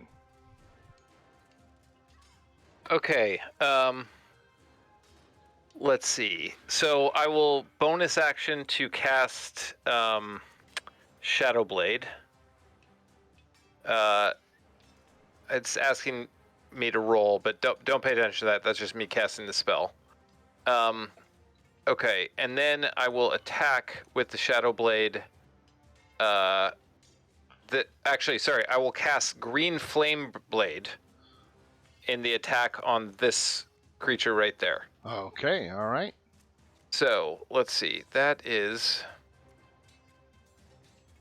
been 2 weeks. Okay, and I think is that one doesn't have Fairy Fire, right? It doesn't No. look like it, no. Okay, got it. So the That's Shadow terrible. Blade attack misses. Misses. Okay, that was me. All right.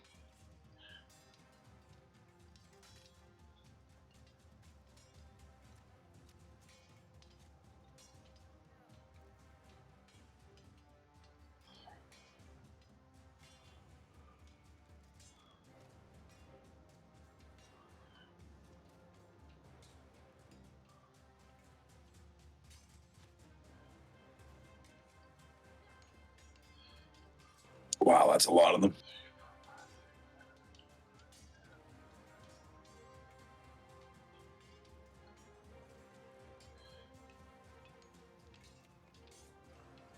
They're in the log jam here. 1, 2, 3, 4, 5, 6, 7, 8, 9, 10, 11, 12, 13. Murmur. Okay, well, I guess in a way, this, I mean, as a dog owner, this is ideal for me, as being surrounded by all these fluffy boys. But as a D&D player, I have to attack. I can't pet. Ooh. You can tell she really doesn't want to. Wow, I can't. You can't hit them. I can't. Okay, I guess out of embarrassment, hold on. Out of embarrassment, I will go into a rage. Just a very frustrated, like, oh, this is awful. Bonus action rage, okay. All right, and if that's it for Murmur, we'll come to this wolf back here who's gonna hit the log jam. 1, 2, 3, 4, 5, 6, 7, 8, 9, 10, 11, 12, 13, 14, 15, 16. 1, 2, 3, 4, 5, 6, 7, 8, 9, 10, 11, 12, 13, 14, 15, 16. 1, 2, 3, 4, 5, 6, 7, 8, 9, 10, 11, 12, 13, 14, 15, 16.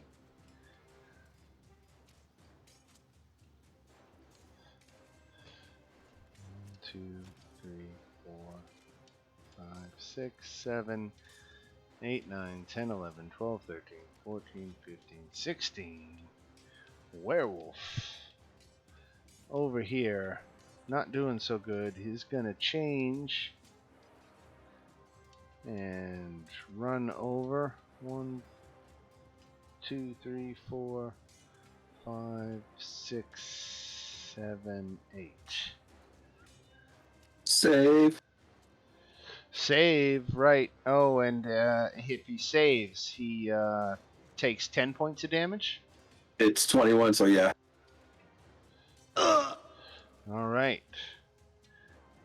This fella here, undeterred. 1, 2, 3, 4, 5, 6, 7. He can't quite get within 15 feet of you, I don't think. So he's still just outside the bounds. Save. Oh, he's 15? Yeah. All right. And it matters for him, so let's do the save. Looks like he made it, so he only takes 10? Yes. All right. I'm kind of having fun with this spell. Right? These wolves are going to be hysterical. They're just charging. They're going to be dying on top of each other as they charge within 15 feet of you. Oh.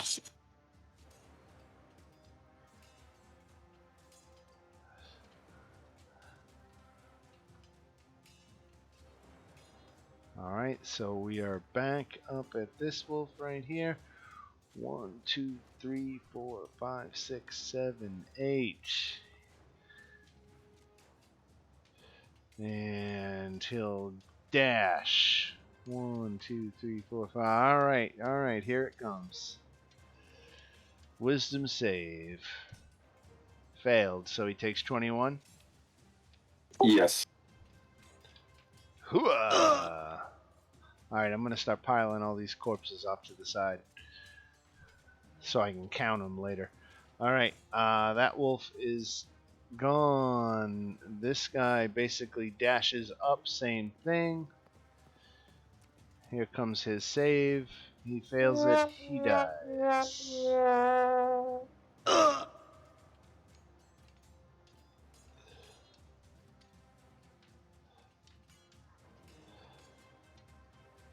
1, 2, 3, 4, 5, 6, 7, 8, 9, 10, 11, 12, 13. Yep, he has enough. He dies. This is just going to be comical, I'm sitting here laughing. I'm sorry. right? Alright, now this guy starts his turn. Yeah. So he's got to do it now. So he failed, so he takes 21. But now he gets the friggin' attack finally. And he's going to attack Bardor. What's your armor class? You got like a 29,000 armor class, don't you? This guy's only 19. Only 19? Okay. Alright. I'm remembering Derek. Okay. Claws and bite. Oh, the bite hits you. So Bardor got bit by the werewolf down to his right here and takes 5 piercing damage and must make a constitution save. And he does. So congratulations there. You are not infected with lycanthropy, and we go to games. So if I was to use a fairy fire, and then I can use a wild shape as a bonus action. But if I used fairy fire and then wild shape, would I be able to attack as well in the same turn? Let's see. Let me try to confirm wild shape here. Combat wild shape, elemental wild shape, wild shape, wild shape, druid wild shape.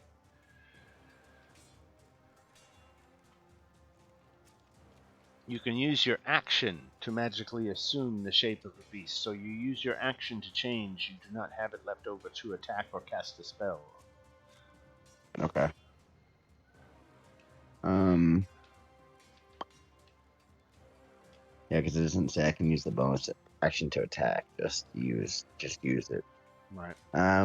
Well, let me go ahead and I want to assume the shape of a polar bear. All right. I think we've seen that polar bear before, haven't we? Yes, we have.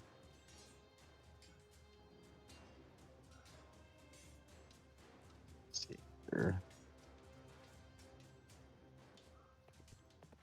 I'm gonna hit. I can multi attack, so I'm gonna do try to get a little bit from each of these guys here in front of me. 1 sec.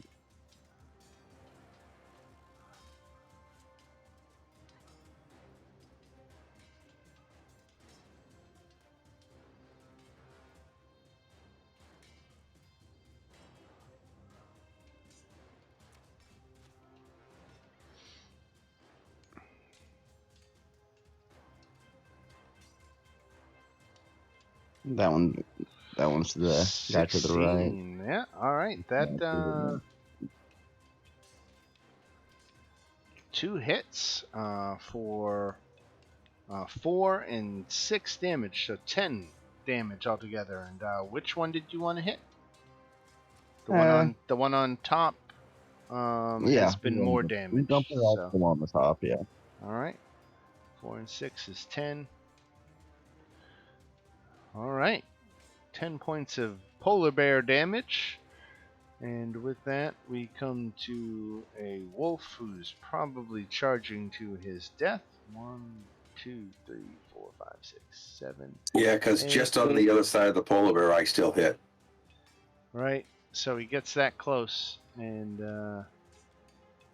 he made it. So he only takes 10, right? Yes. Hot damn. All right. Now he had to dash to get there, so he still doesn't have his attack, but he's alive for the moment.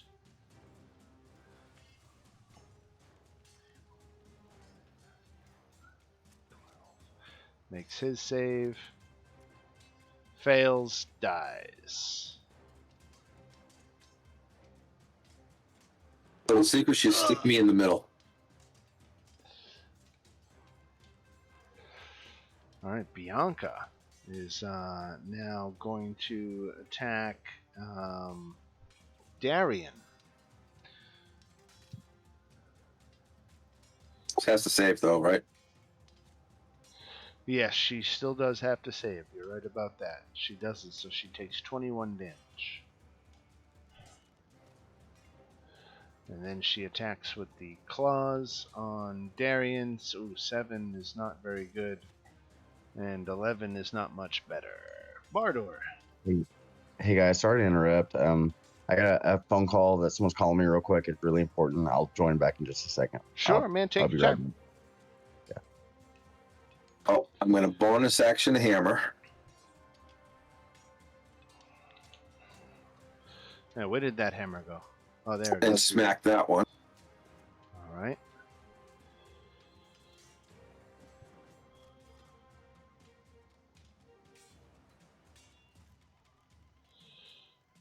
Oh, yeah, there's a hit. For 12 force damage. Nice.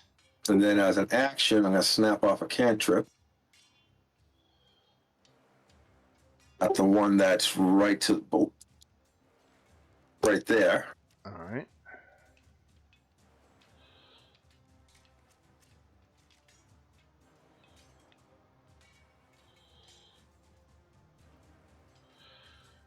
All right, a wisdom save. Failed. 12 necrotic damage. Yep. All right, and that it for Bardor? That is it. 1, 2, 3, 4, 5, 6, 7, 8, 9, 10, 11, 12, 13, 14, 15. That's within range of Yep. his thing. Wisdom save. Unless he makes it, he dies. Only He made takes it. 10. 1, 2, 3, 4, 5, 6, 7, 8. 1, 2, 3, 4.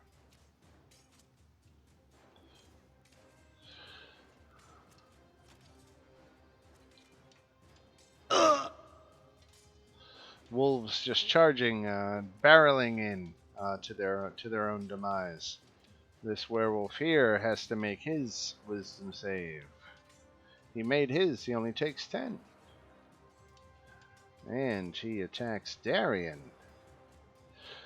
And he hits Darian for 15 slashing damage.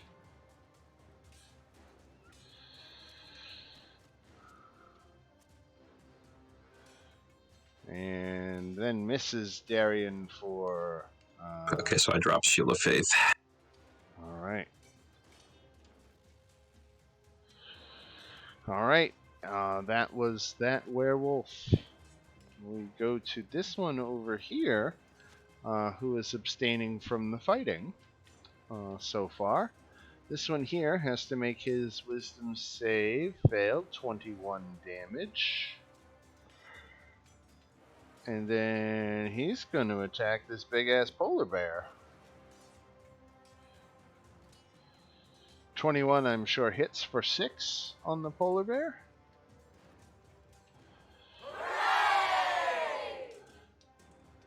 And I'm not sure. I guess you have to make... I guess while wild-shaped, can you be infected with lycanthropy? I'm going to say yes.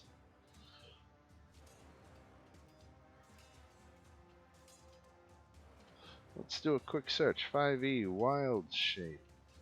I'm back. Lycanthropy.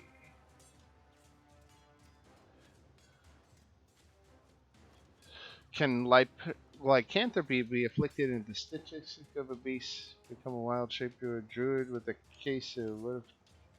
Whoa, what happened? I was double checking with a quick Google search that you can be infected with lycanthropy while you are wild shaped. Oh shoot. So you take 15 damage, but then you have to make that Constitution saving throw more important. Okay. How much damage do I take? Oh 15. wow. I want to use lucky on that. Okay. Yeah. 1 second.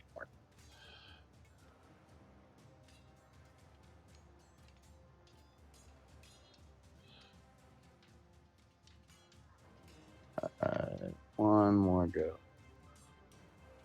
Is Constitution? Constitution, right.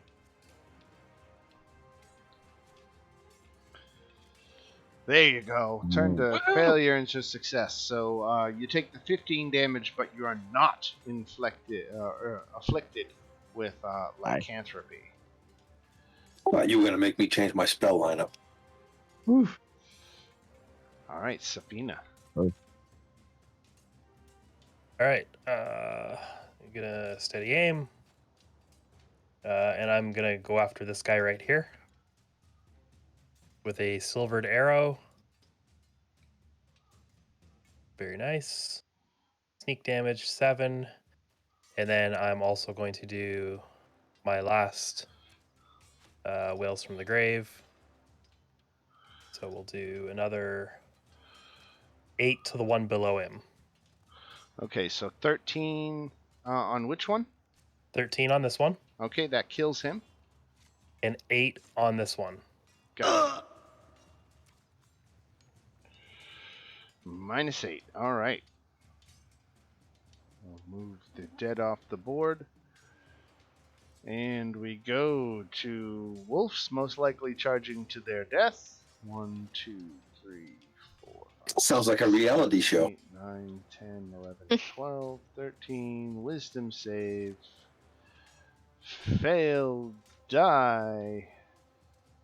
This is why I've heard of this spell referred to as spiritual blender. Sounds like a metal. Yeah, I know, right? You know what? I have a better battle song for Spiritual Blender. Hold on. Yes. I don't get to bust it out. Do I even have it in this game? That's all I right. hope so. You know what? I will take a minute to Do it. grace you with it.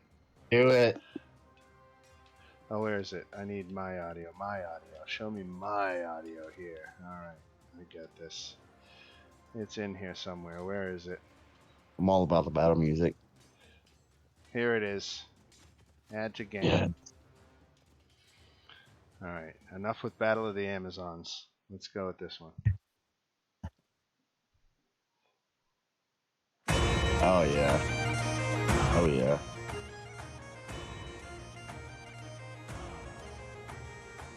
I'm here for it.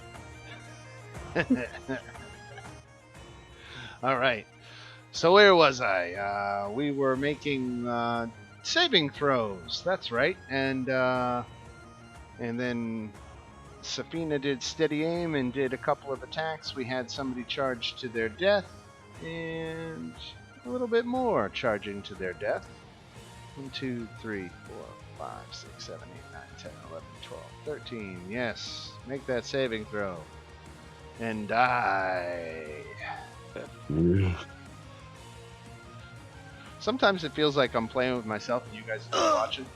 Make the saving throw. 1, 2, 3, 4, 5, 6, 7, 8, 9, 10, 11, 12, 13. Yes, he can get into range. He can get into range and he can die. Because he's a dumb dog who only knows that his masters need him to come help, and they don't understand magic and spells. And He might be a dumb dog, but he's a good boy. he is. He is a He's good a boy. loyal one. He Yes, is a he loyal is. boy. All right, Darian. Oh, I will just swing away at the guy right above me again. All right. 18. Yeah, there's a hit. 12 damage. Hooah. And then while I'm at it, might as well swing at the guy right here. Directly to your right or above to your right? Oh, directly to my right, but that doesn't hit anyway. Doesn't matter, right? Oh, and you get another red card.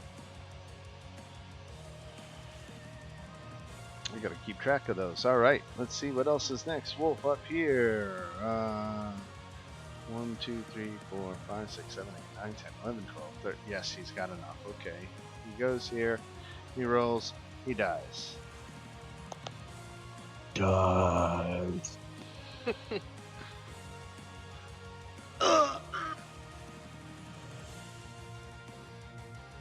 don't even remember what the save is at this point.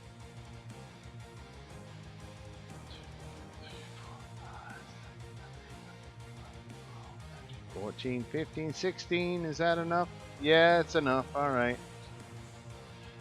Another one bites the dust. Oh man. It's brutal in here. I gotta get some death clock in the.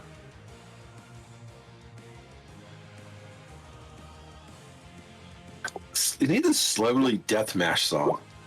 All right, this guy survived. All those Yes. bagpipes just scream death and blood and guts.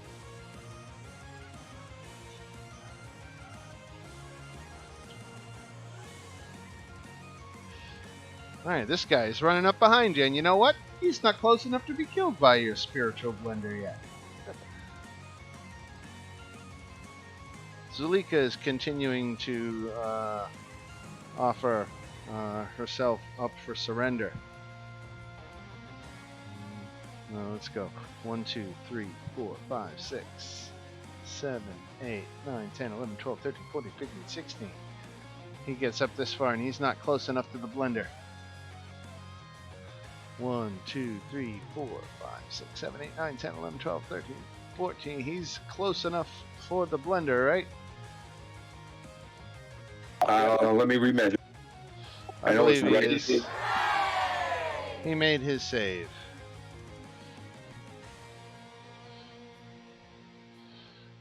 One, 2, 3, 4, 5, 6, 7, 8, 9, 10, 11, 12, 13, 14, 15, 16.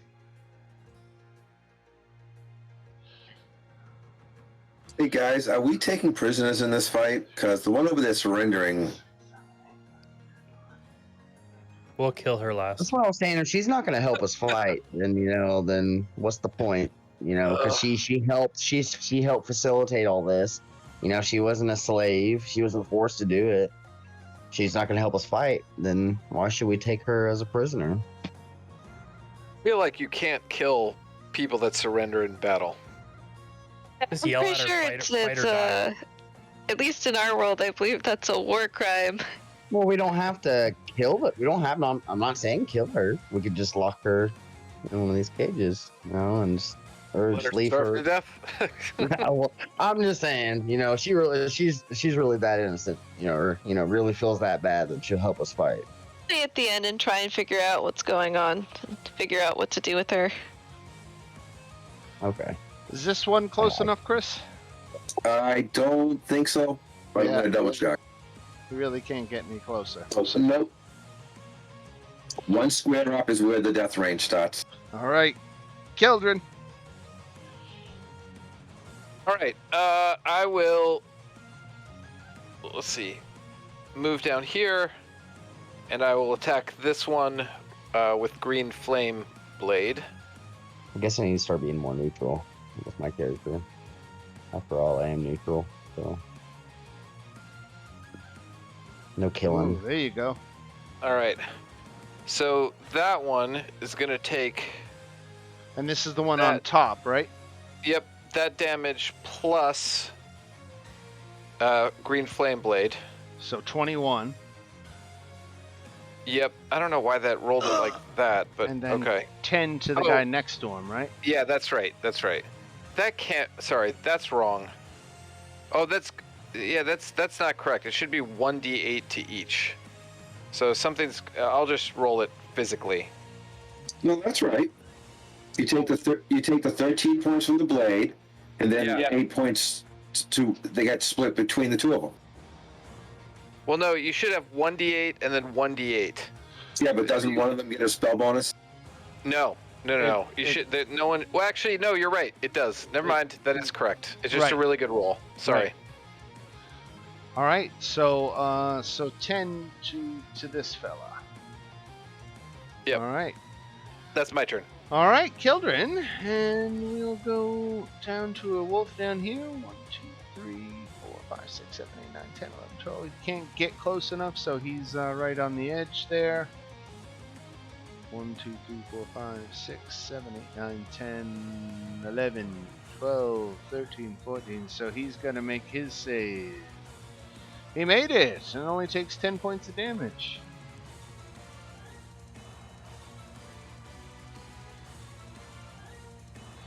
One, 2, 3, 4, 5, 6, 7, 8, 9. Doesn't get close enough, but he's at least here now. All these stragglers are catching up, and we go to Murmur.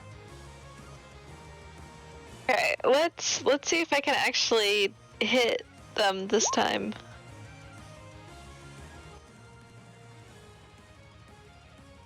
Awesome. Oh yeah, there you go. And, Yeah, and so this is the only one you can hit, right? Okay, so that hit for 7, and then the second hit took him out. Great. Okay, and then with the last of my movement, I will move here.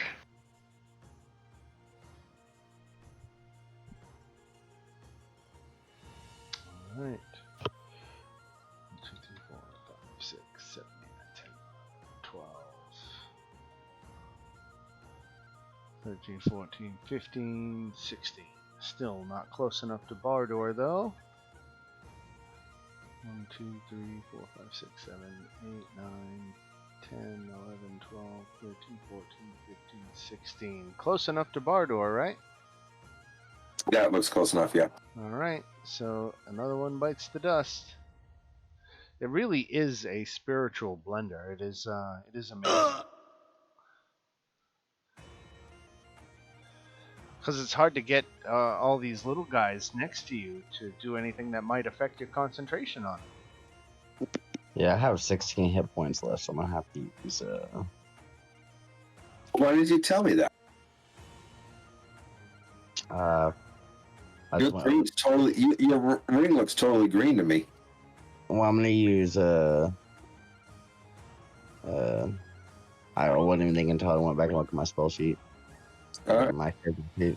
I'm gonna use my bonus action to give me a little bit of extra health. Well, you got all those hit points from being a polar bear too, right?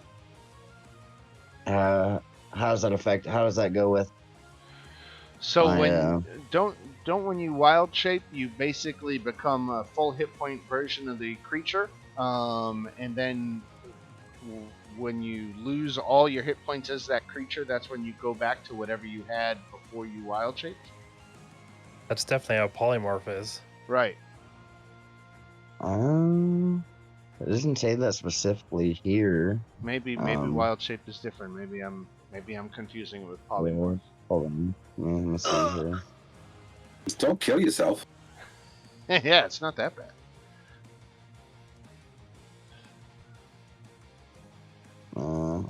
One sec here. I'm gonna look.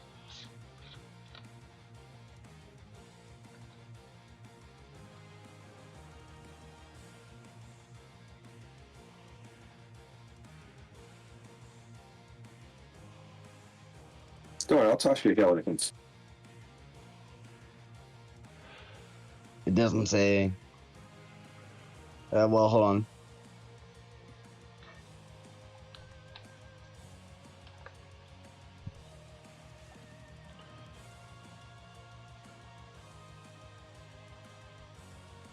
It doesn't say. Didn't say.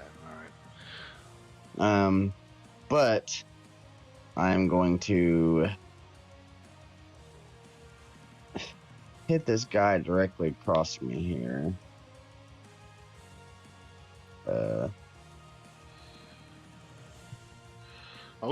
That missed, unfortunately, the wolf. I have a multi-attack, so That one hit, though. and I'm gonna use a bonus action here. It says let's see here. You can use Wild Shape as a bonus action. Spell slot to regain 1d8 HP per spell slot. So it says regain 1d8 per HP level of the spell slot expanded. So that was a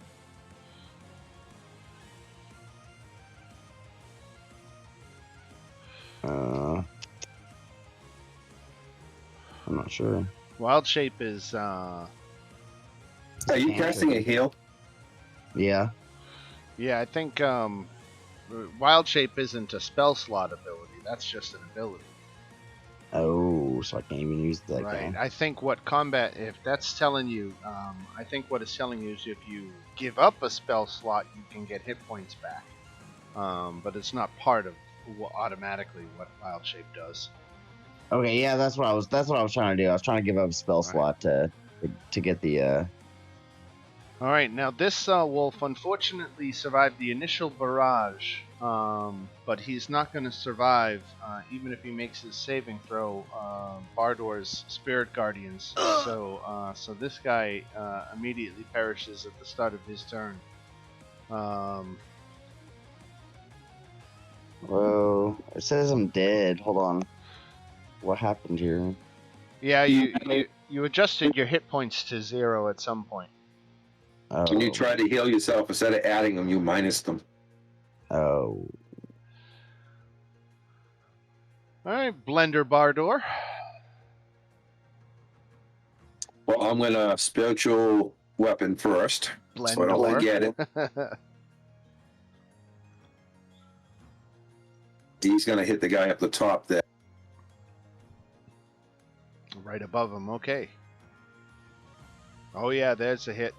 I think it's safe to say you did at least 4 points of damage. Yes, you did.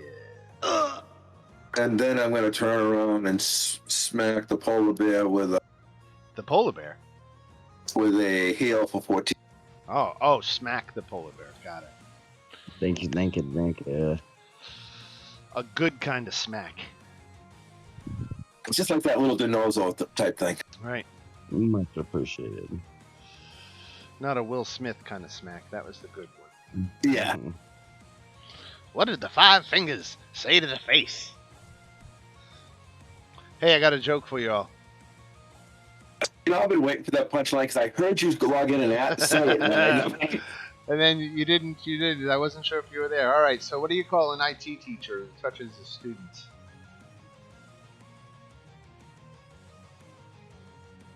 No idea.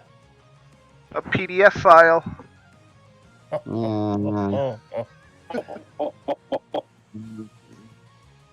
So funny. Oh man. Wow. Not bad. Oh, terrible, awful. All right. So Bardor did his thing with the spiritual weapon and healing. We got the wolves on Death Parade, which, because Bardor is still concentrating, they keep dying.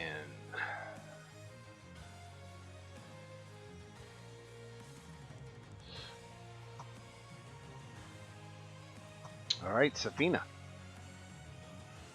All right. Should we say anything to her? About? She's surrendering. I mean, what's left? The wolves? Pretty much the wolves. A couple werewolves here, right? Yep. Now, do we really want the XP bad enough that we don't tell her to tell the dogs to stop? I mean, feel free. I'm gonna steady aim. I'm going to send another silver arrow the way of this one right here. All right. Ooh, there's you 9 go. piercing. 9 piercing. And sneak damage. Oh, wow. 15 bad. more. Nice. All right, Safina with a nice pot shot. All right, Darian. All right. I guess I'll just do my little bit to help out here. Swing at this guy. 14? 14 hits. That's 12. I'm assuming that finishes him. Sure does. Alright, so I'll go here and take another swing at this one. All right, armor class 13 hits. 10 damage. 10. All right, a vicious blow to the pup. All right, this one again. Bardor takes him out.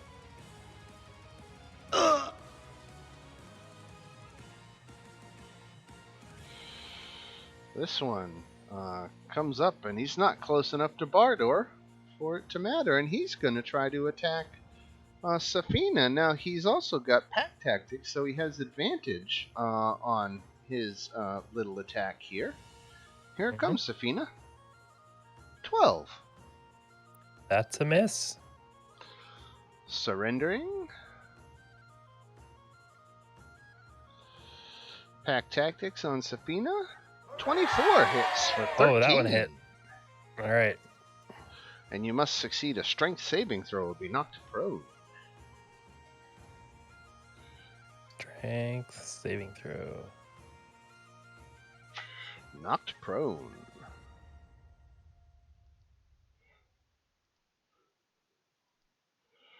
Alright, this wolf here is going to fail or make his save. It doesn't matter which. And he is going to die in the spiritual blender. And this one up here is going to make quick work out of Safina. Now you're prone, so any attack roll against the creature has advantage if he's within 5 feet, but he has pack tactics anyway. Yep. 21 hits for 7. Another 7. Okay. This one. 14 misses. No, 14 hits. 14 hits. Oh, Mhm. I assumed a 14 miss. Thank you for correcting me. 8 piercing. Yep.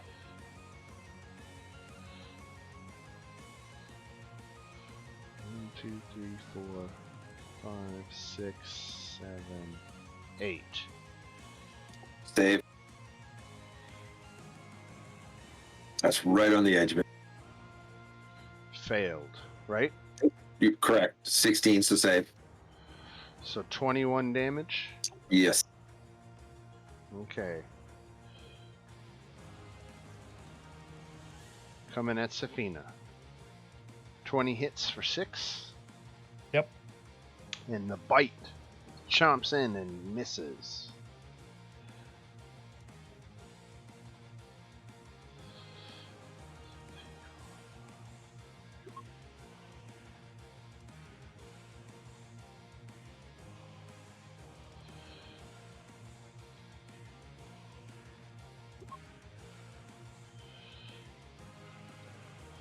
Comes in. Makes his save. Yes, so he only takes 10. And he attacks Bardor. And he misses. Keldrin. Okay, hearing the sounds of pitched battle, I will move over here. Oh, wow. Yeah, I'm about to walk into the middle of that. If I can get this wolf off me. Yep.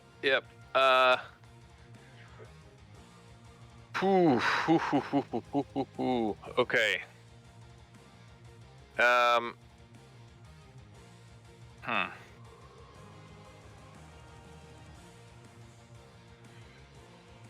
And Safina's being basically like torn up on the ground. Yes, she's basically got a pack of wolves all around her, tearing at her from all directions. She is not doing well. Okay. History Channel with lions. Then, in that case, do I have... Where is this? Okay. I'm going to pluck from my helm of brilliance a fire opal.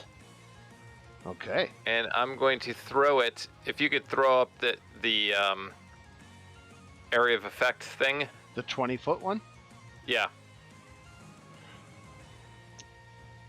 Okay. Can you give me the... There we go. Right there. All right. And so that's a fireball. The DC is 18. Ooh. And I can't cast it from my sheet, or at least I haven't figured it out, so I'm just going to roll the 8d6 right here. Okay. Wow. All right, so a DC 18 for 42 damage. Yep, and I will subtract a fire opal. Now I only have 14 left. All right, so the first werewolf failed. He takes 42 fire damage. All right. The next guy, he's got 13 hit points, so even if he makes it, he takes 21. Same thing for this guy. Even if he makes it, he takes more hit points than he has. All right. So all four, or three of them drop, and the one behind is a lot worse for wear. And this is a question, Dan. I don't know if this is possible, but like, if Safina's a halfling, can I step kind of like over her to any extent? Sure. She Okay. can't stand up in that spot. If she stands up, she'll appear in the square next to you. Okay. But brandishing my sword, I'm going to stand in front and attempt to, absorb some of these attacks. Very good. All right.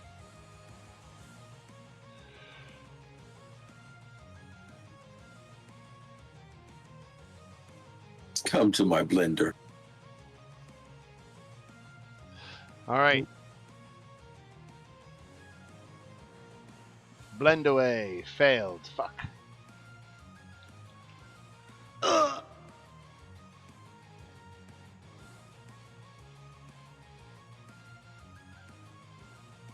Oh, so when I click on my avatar, there's the blue, the green, and the red circle. If I'm low in health, I'm supposed to click the red one. This game's the first game I played on Roll20, so I'm not right. sure. So your hit points are the middle one, the green. Uh-huh. Your red Uh-huh. is the armor class, and I think blue is your movement speed. Oh, okay. Okay. So green is hit points. Okay, so it's just 42. Okay. That's it. All right, so this wolf is going to make his save. He fails, so he dies. This wolf, let's see, he makes it. All right, so he actually gets up and gets an attack in at Bardor. 18, Bardor. 19. Oh, damn it. All right, Murmur.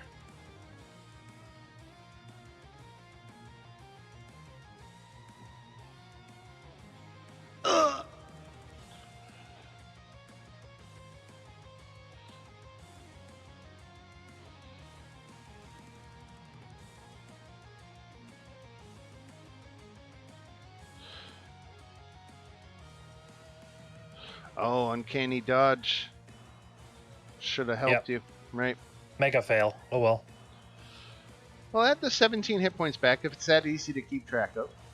Yeah, I mean they were all just regular attacks, right? Right. They weren't anything special. Right. So, okay, sure. Appreciate it. All right, Murmur gets an attack in on the doggy that only had 1 hit point left. I thought you were a friend to animals, Murmur. Just nice animals. All right. Not when my friend is being mauled by a pack of them. All right. 1, 2, Keldrin. 3, 4, Darien. All right, coming to Keldrin. Pack tactics. I still had movement. Oh, you did. Oh, I'm sorry. I only moved 10 feet, so I was just trying to figure out what was the best way to.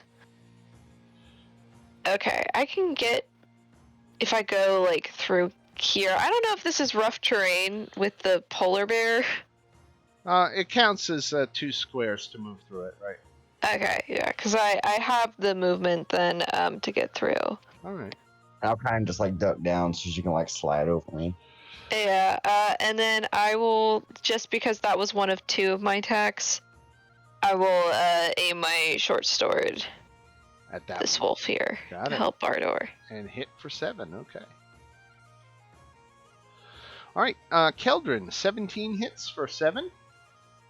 Because I have Blade Song, and go on. What's Blade Song do? It adds 3 to my armor class. Oh, So so I should have a 19 armor class now. I have it on my D&D Beyond character sheet. I don't know if it's yeah, gone it through doesn't. Roll20. Yeah, it doesn't necessarily reflect on your Okay. token here, but that's fine. Okay, so 17 actually misses. All right.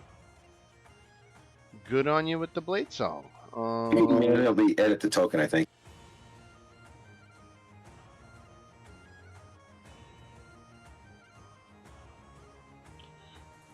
All right, coming up on Keldrin again. 17 misses. And I think we got another one on Keldrin. 24 hits. Except I will cast Silvery Barbs to make him re-roll that. All right. Hold on, let me do it. So I actually spend the spell slot. All right. There we go. So he misses on the reroll. So nothing going. All right. And I will give advantage to myself Excellent. with Silvery Barbs. All right, games. All right, I'm gonna go ahead and hit this one above me here. I think I'm gonna take him with my claws here and see if that hits real quick. Oh yeah, that hits, and that definitely takes him out. All right. I can't. I'm so big, I can't travel through here, right? Can I Right. jump? You can actually move through friendly spaces as if it were difficult terrain. And Okay. if you do the shove action, you can push enemies back. Okay. So if I can move 40 feet with the polar bear, I'm trying to go Right. 10 feet in difficult terrain. Right, so you can definitely do a shove of this wolf. You just have to beat a 21. He had a good roll. Wait, which wolf were you talking about? This one on the corner here, if you wanted to move over here. Oh, I was trying to move like right in front of him. Here. There's not enough space for you to stand is the Oh, is there problem. not? Oh, okay, I understand. Okay, Right. so what do I need to roll? A strength check. Oh, okay. Yeah, that's not gonna happen. All right, yeah. So the wolf is able to stand his ground and keep you from moving in on him. All right, and if that's it for you, we will go to Bardor.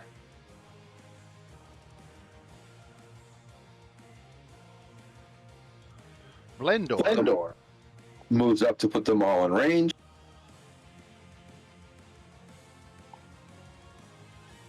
Takes the hammer, smacks this guy.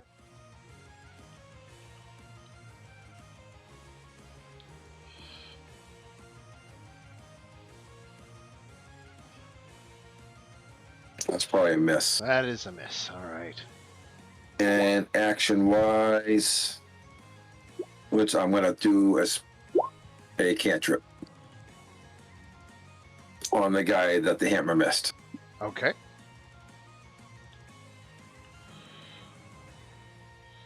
Let's see that cantrip. Oh, lousy roll. Dexterity on Mr. Werewolf. I think this is the last werewolf standing.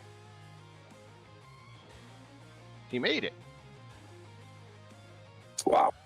All right. Sabina. All right, half my movement to stand up. And I'll use the disengage action to move. Okay. That's it. All right. Darian. I will just keep swinging at the guy in front of me. Not a bad plan. Oh, there's a card for you. Little overkill, but I'll take the card. Right.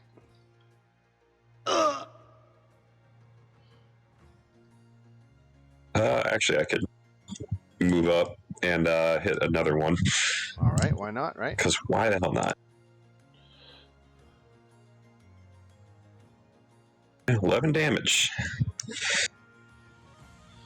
11 damage. All right. That's how many hit points does they have? All right. Very good. Still surrendering. Still dead. All right. Now this one is close enough to Bardor to have to worry about it. He made it 10. Made it. And he is going to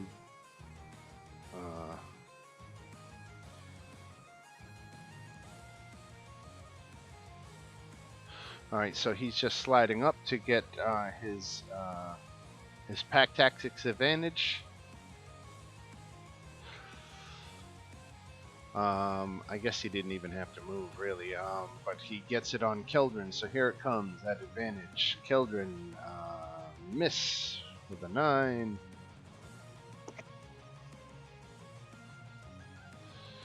This one here has to make his wisdom saving throw. Fails it, takes 21 damage.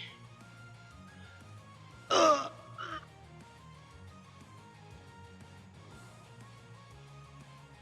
Keldrin.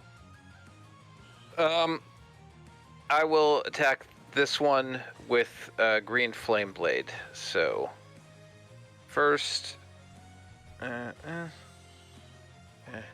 There's a hit. okay, so that's the damage on that, and then that's the damage on green flame blade. So that one takes 9.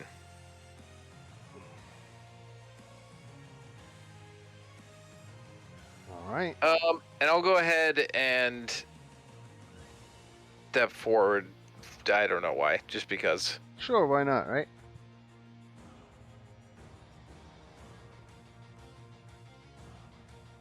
Alright, Murmur. Okay. So let me, step up and work on the last of them. Well, actually, you know what? Before I step away, I would like to give. Wait, how are you looking, Safina, on hit points? I'm okay now that I've pulled away. Okay, you are. I was about to say I'd give you one of my health potions if you needed it. Oh no, you're okay. Okay, then I'm gonna just focus on getting rid of the rest of the dogs. Your ring's yellow right now, right? Who's yellow? Savannah? Yeah, but I'm all ranged attacks and stuff, so as long as I'm not in the middle of the shit, Yeah, I'm okay. I keep an eye out for the red circles. Mm-hmm. Alright, Murmur takes one down.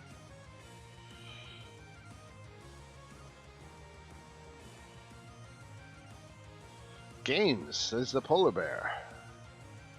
Alright. I think there's I think one I'll wolf change- left. Yeah. Let's see. Yeah, there's not really a whole lot I can do here.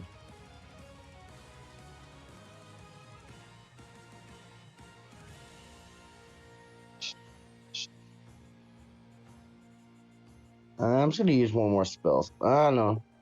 Well, there's really not a whole lot to do here. Yeah, things are wrapping up. You can let Bardor take the last whack, I guess. I'm definitely gonna do that. Alright. What you got there, murderer? Get it. Get it. Get it, bloody. I don't know what you're talking about. Oh. 14 hits. He's got 1 hit point left. Now. So there we go. All right, I think that's everybody's dead now. You ready for the XP? I don't know yet. That's still my turn. I want Like to change back 150? into a human. 50 for each wolf. So let me count up all the wolves. 1, 2, 3, 4, 5, 6, 12, 18, 24, 27 wolves. I gotta open a spreadsheet.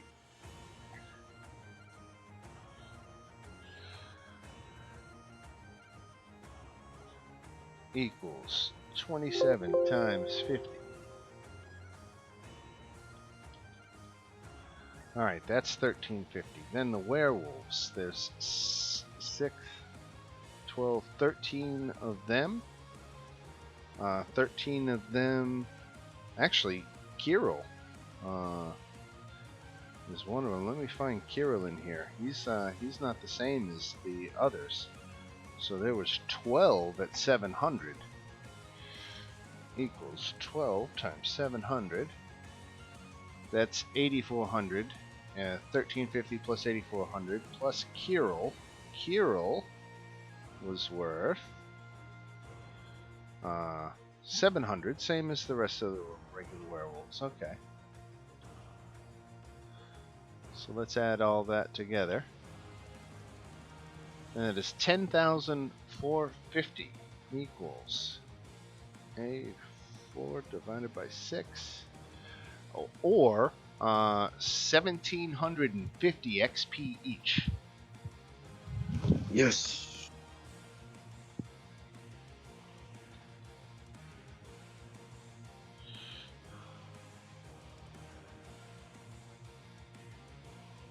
That's a good chunk of experience. Yeah, that's a pretty good chunk.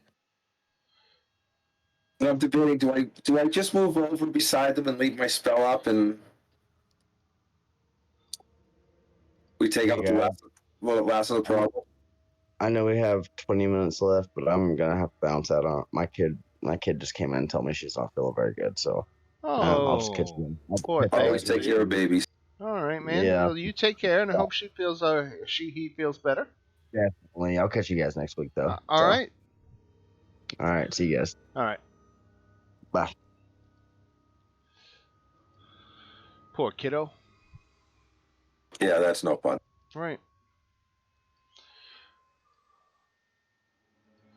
All right. So we just finished the big fight. You basically decimated the entirety of the werewolves. There are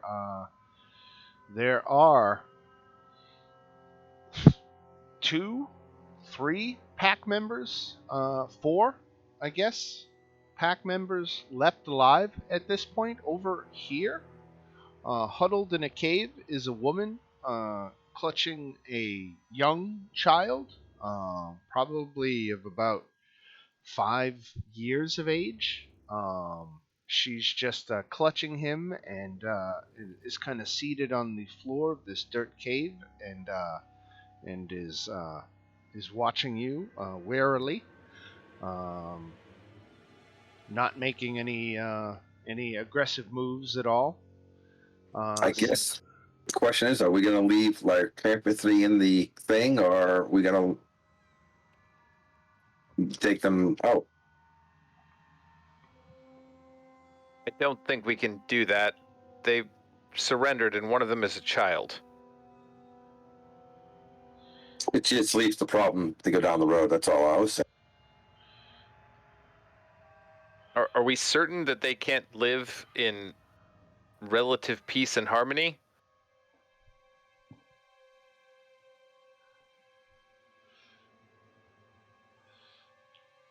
We've killed the belligerent one. Not yet. We are.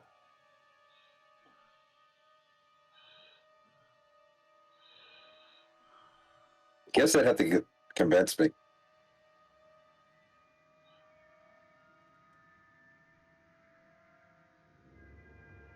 I don't know. I guess this child must be. Let me check the text to see if it confirms the age of that child. I might be misremembering here. Let's see. Area Z5B. A 10-year-old. Yes, it does say. So he's a 10-year-old.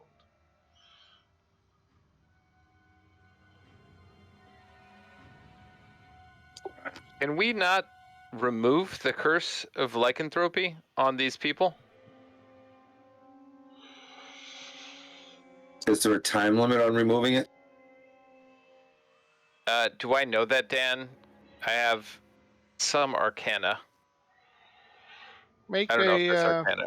yeah, I would say sure. Study of magical diseases is a magical component to this disease. I mean, nothing's stopping you from trying anyway. So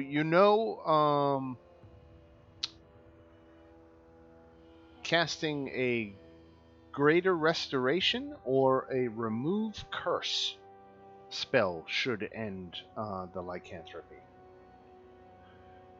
I need a long rest. Why don't we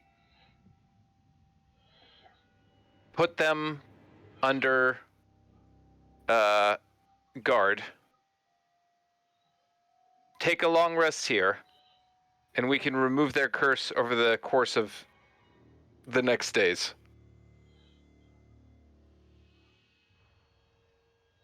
Then surely they will pose no threat to anyone. Are they okay with having that curse removed? Like, maybe they're not. They are terrified of you right now. They are sitting there in silence,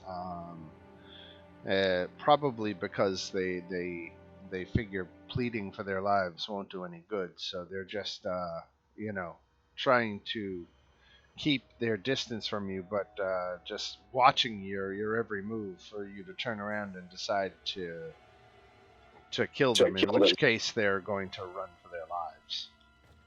I'm going to come in here with my sword sheathed and sort of holding up both of my hands. I'm going to say, you do not need to worry. We're not going to kill you. But please do come into the room with the others. And I'll sort of gesture in that direction. And maybe step back to give them some room to walk by me. Yeah, they are just staying put right now.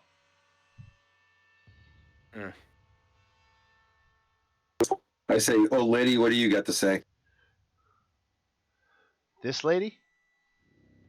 Yep.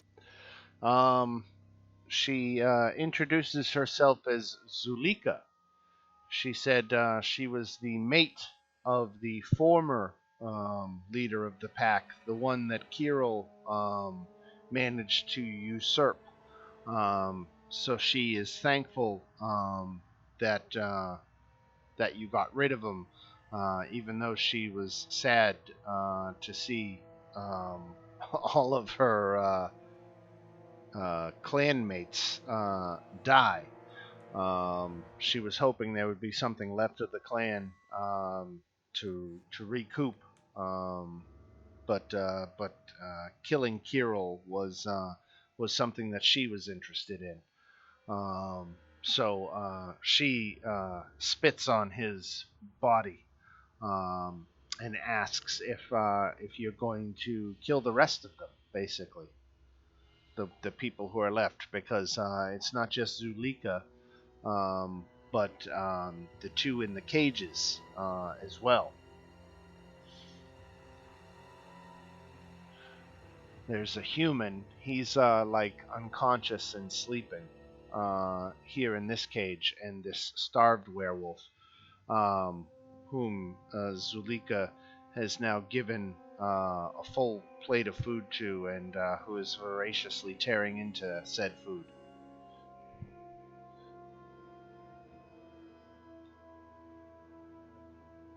It's basically we cure them and we put them away, right? Well, my question would be, like, since, she's the former head, like, kind of what happened and get more of an explanation, and also like what's the deal with these two guys that they're locked up. So Zulika explains. Kirill had been punishing the werewolf. Her name. Oh, what was her name? Her name.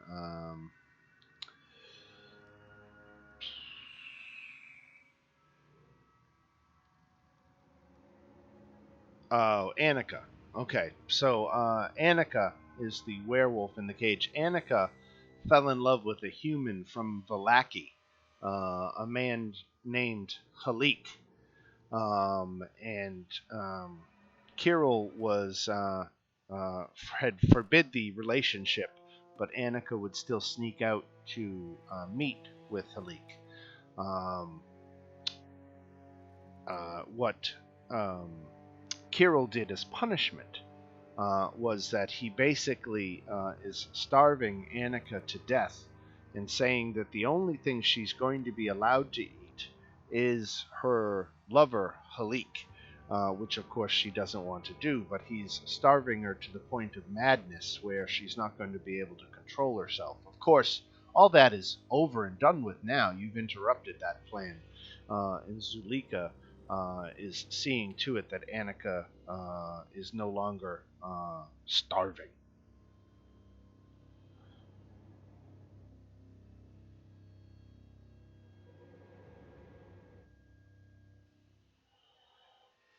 Now, for their part, Annika and Zulika, or I should say, Zulika speaks for herself and on Annika's part, because Annika is still kind of out of it, deranged right now. And speaking for the woman that's over here too, Zulika explains that they have existed outside the bounds of civilization for hundreds of years. That her people were here before the Barovians settled the valley, and she says we normally try to stay out of human affairs. But when Kirill took over, he insisted on growing the pack so that we could be more forceful. And he was taking us on raids. But Zulika would see the children of the night, as they call themselves, would see them return to a more isolated existence in which they did not come across townsfolk.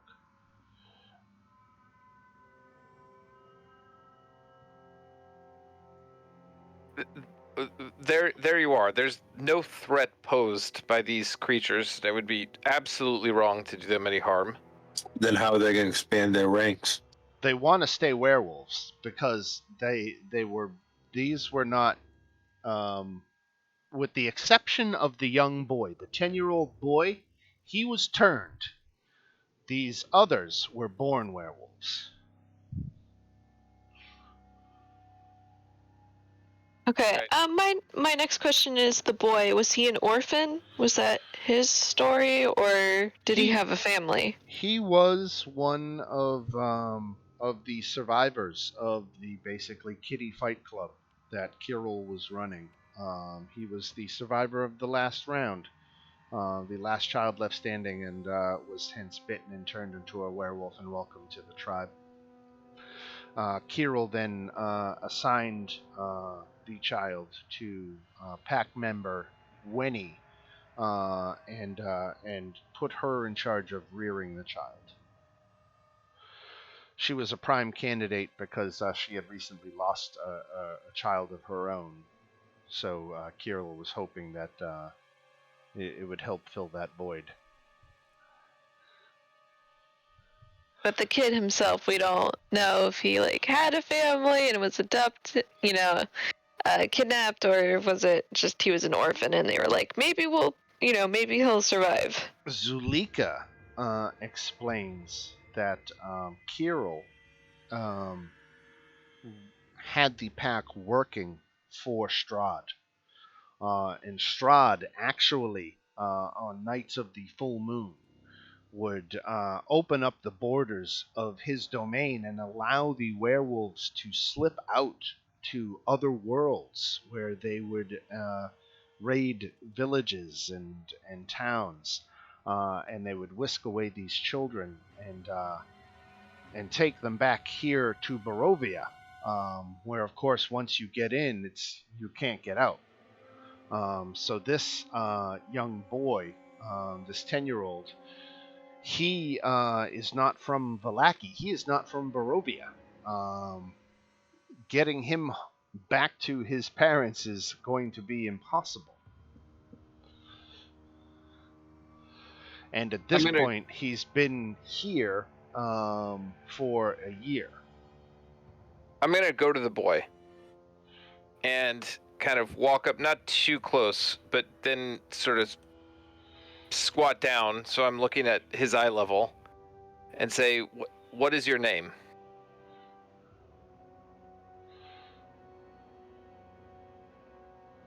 I'm just double checking something here. He hugs a wooden doll that eerily resembles Bardor, but is painted and dressed to look like a zombie. There's a tiny slogan etched into the zombie's tag that reads, "Is no fun, is no Blinsky." Wenny, who's next to him, introduces him as Kellen, and explains that Kellen hasn't spoken in several months. Kellen has been inflicted with a curse against his will, and I would like to know if Kellen would like the curse removed. He just looks at you and makes no response whatsoever.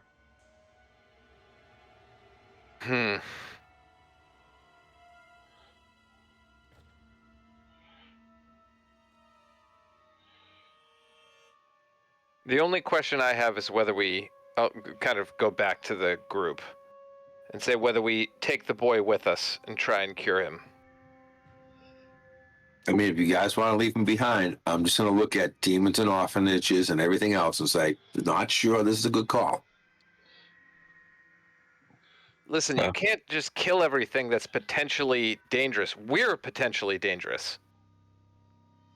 As I gesture around the entire room.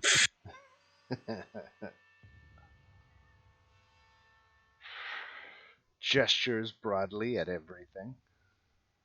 If we're being honest, we pose a much greater threat to many of the human citizens of Vallaki than these 4 werewolves do.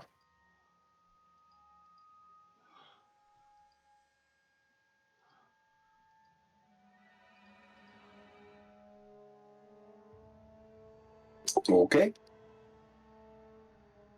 I don't know. I'm good with just leaving them. Yeah, I don't really see them being a threat right now, and I think they got the message of what happens if they act up. This is true, exactly. And what of the boy? I think at this point it's best to leave him with them. I mean, What you does he can't want? bring him home, and he's under the curse. I mean, where would we bring him? Otherwise, I'd have to remove the curse and then he goes to the orphanage. Yeah. In a sense, he's got a family here, and yes, it is absolutely horrible, and just another reason to add to the list why I'm going to put Strahd's head on a pike when I'm done. Or so help me. But yeah, I think this is the best option for him. To leave him with his abusers. I'm Oh, sorry. come on, Dan, don't make this harder on I had us. to pepper that one in. I'm sorry. Oh, did we kill the abusers? Question mark. Well, he's got his rearer. I'm assuming it's not pleasant.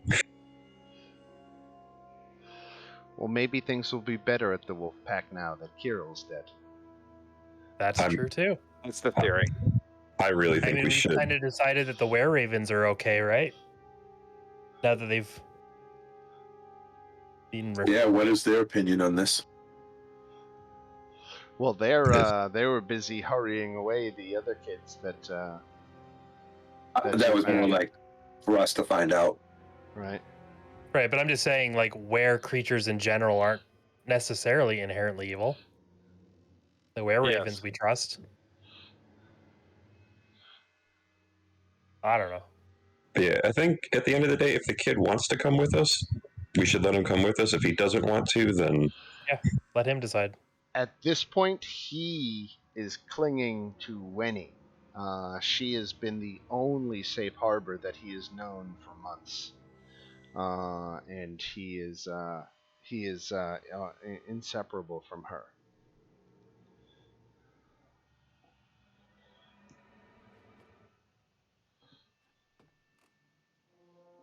I think we can leave. All right. I love just thinking up these scenarios just so that you guys can squirm in them. Oh yeah, Like there's a trolley going, 5 people laying down on the track. yeah.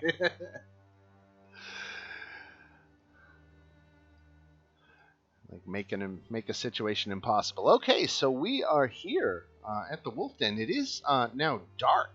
Um, there is no light, and you are Yeah. in the middle of the wilderness. Well, we got to get to the kids. The ones we left in the tower. Yeah, we got to go grab them and bring them to Valaki. Where were the ravens taking the other kids? The winery. We got to go Winery, there yeah. too.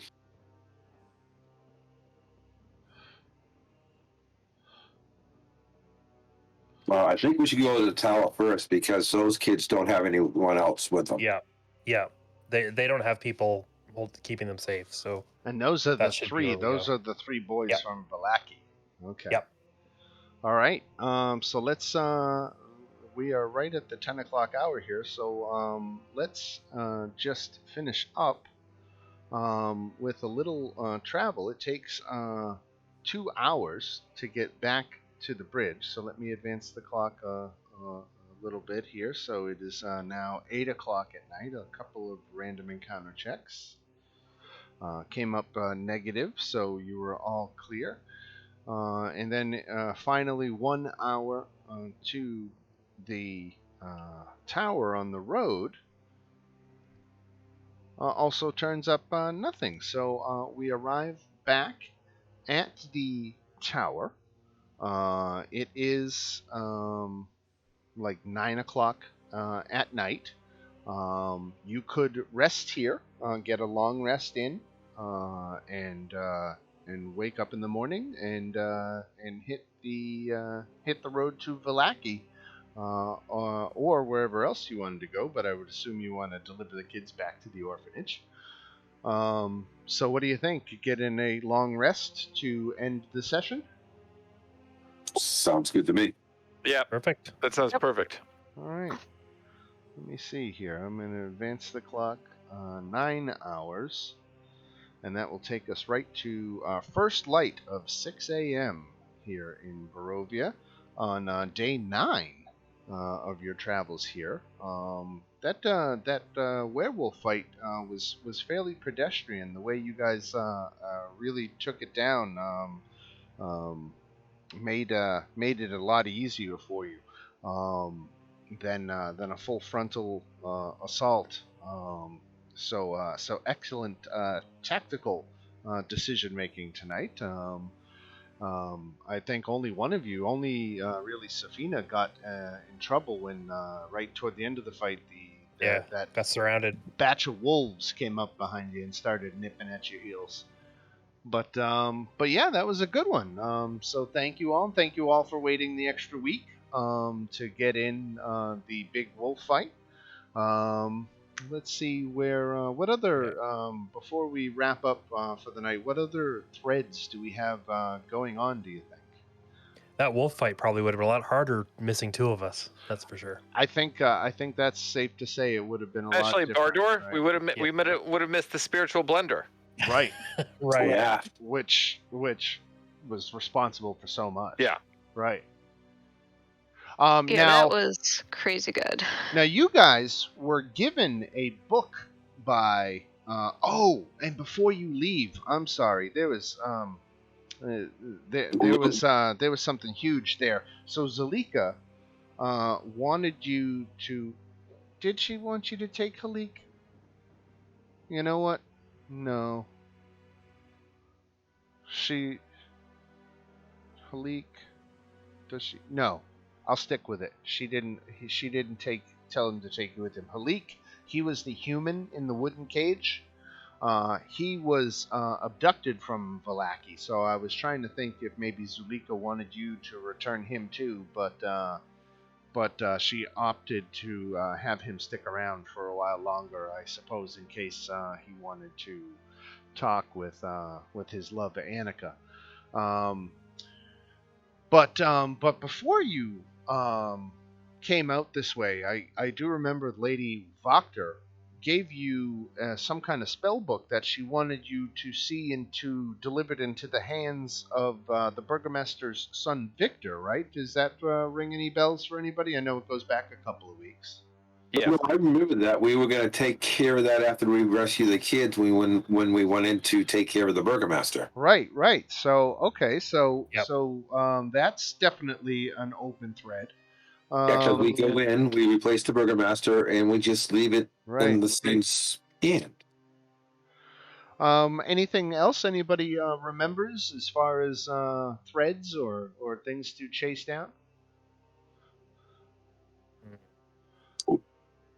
Not that I remember. I think there was more, but I can't. I mean, there was the return the cart to the person, but instead we found it. We took the stuff in it. Right, right. There was the wizard north of the lake Right. to go talk to. And why were you going to go talk to him? Do you remember that? It was to see if he had spell scrolls that he could sell me. But also, I think the townspeople said something interesting about him. I just can't remember what it was. All right. Well, I don't want to give away too much or anything. I have a full listing of all the events that really can happen in the game. Not that they all happen or other stuff doesn't happen. That's the half I'm trying to remember which is which for what game. But I have a big long list, and so I can still see that there's plenty left to do here in Curse of Strahd. But it sounds like immediately for you guys, what we're looking at is getting back into Valaki and seeing that book delivered. Now that you, if you so choose to take a mission from Lady Voctor. But you guys found the bones. So by the letter, there was supposed to be a big massacre at the church of vampires attacking the church. And I was thinking about running it anyway because it's a cool fight. But by the letter of the rules, it said that if you recover the bones of St. Andrew, the attack never happens. And so I'm sticking by that, which is why I can tell you about it now. But I was thinking I might who knows? I might pepper it in. I might find a way to have them attacked despite the fact that the bones were returned. I'm thinking about it, so we will see. We'll see how much I wanna bend my mind into a pretzel to figure out the answer to that one. All right, everybody. Well, I'll stop babbling. It sounds like we are all done for tonight. Everybody's got the long rest in. I've already advanced the clock to the next morning. So when we pick up next Tuesday, it'll be the start of day 9, and we'll hit the road to Valaki. Awesome. Right on. All right, everybody. Thanks so much. Everybody. We will see you next Tuesday. Have a good one, everyone. Everyone. See you guys. Alrighty. See ya.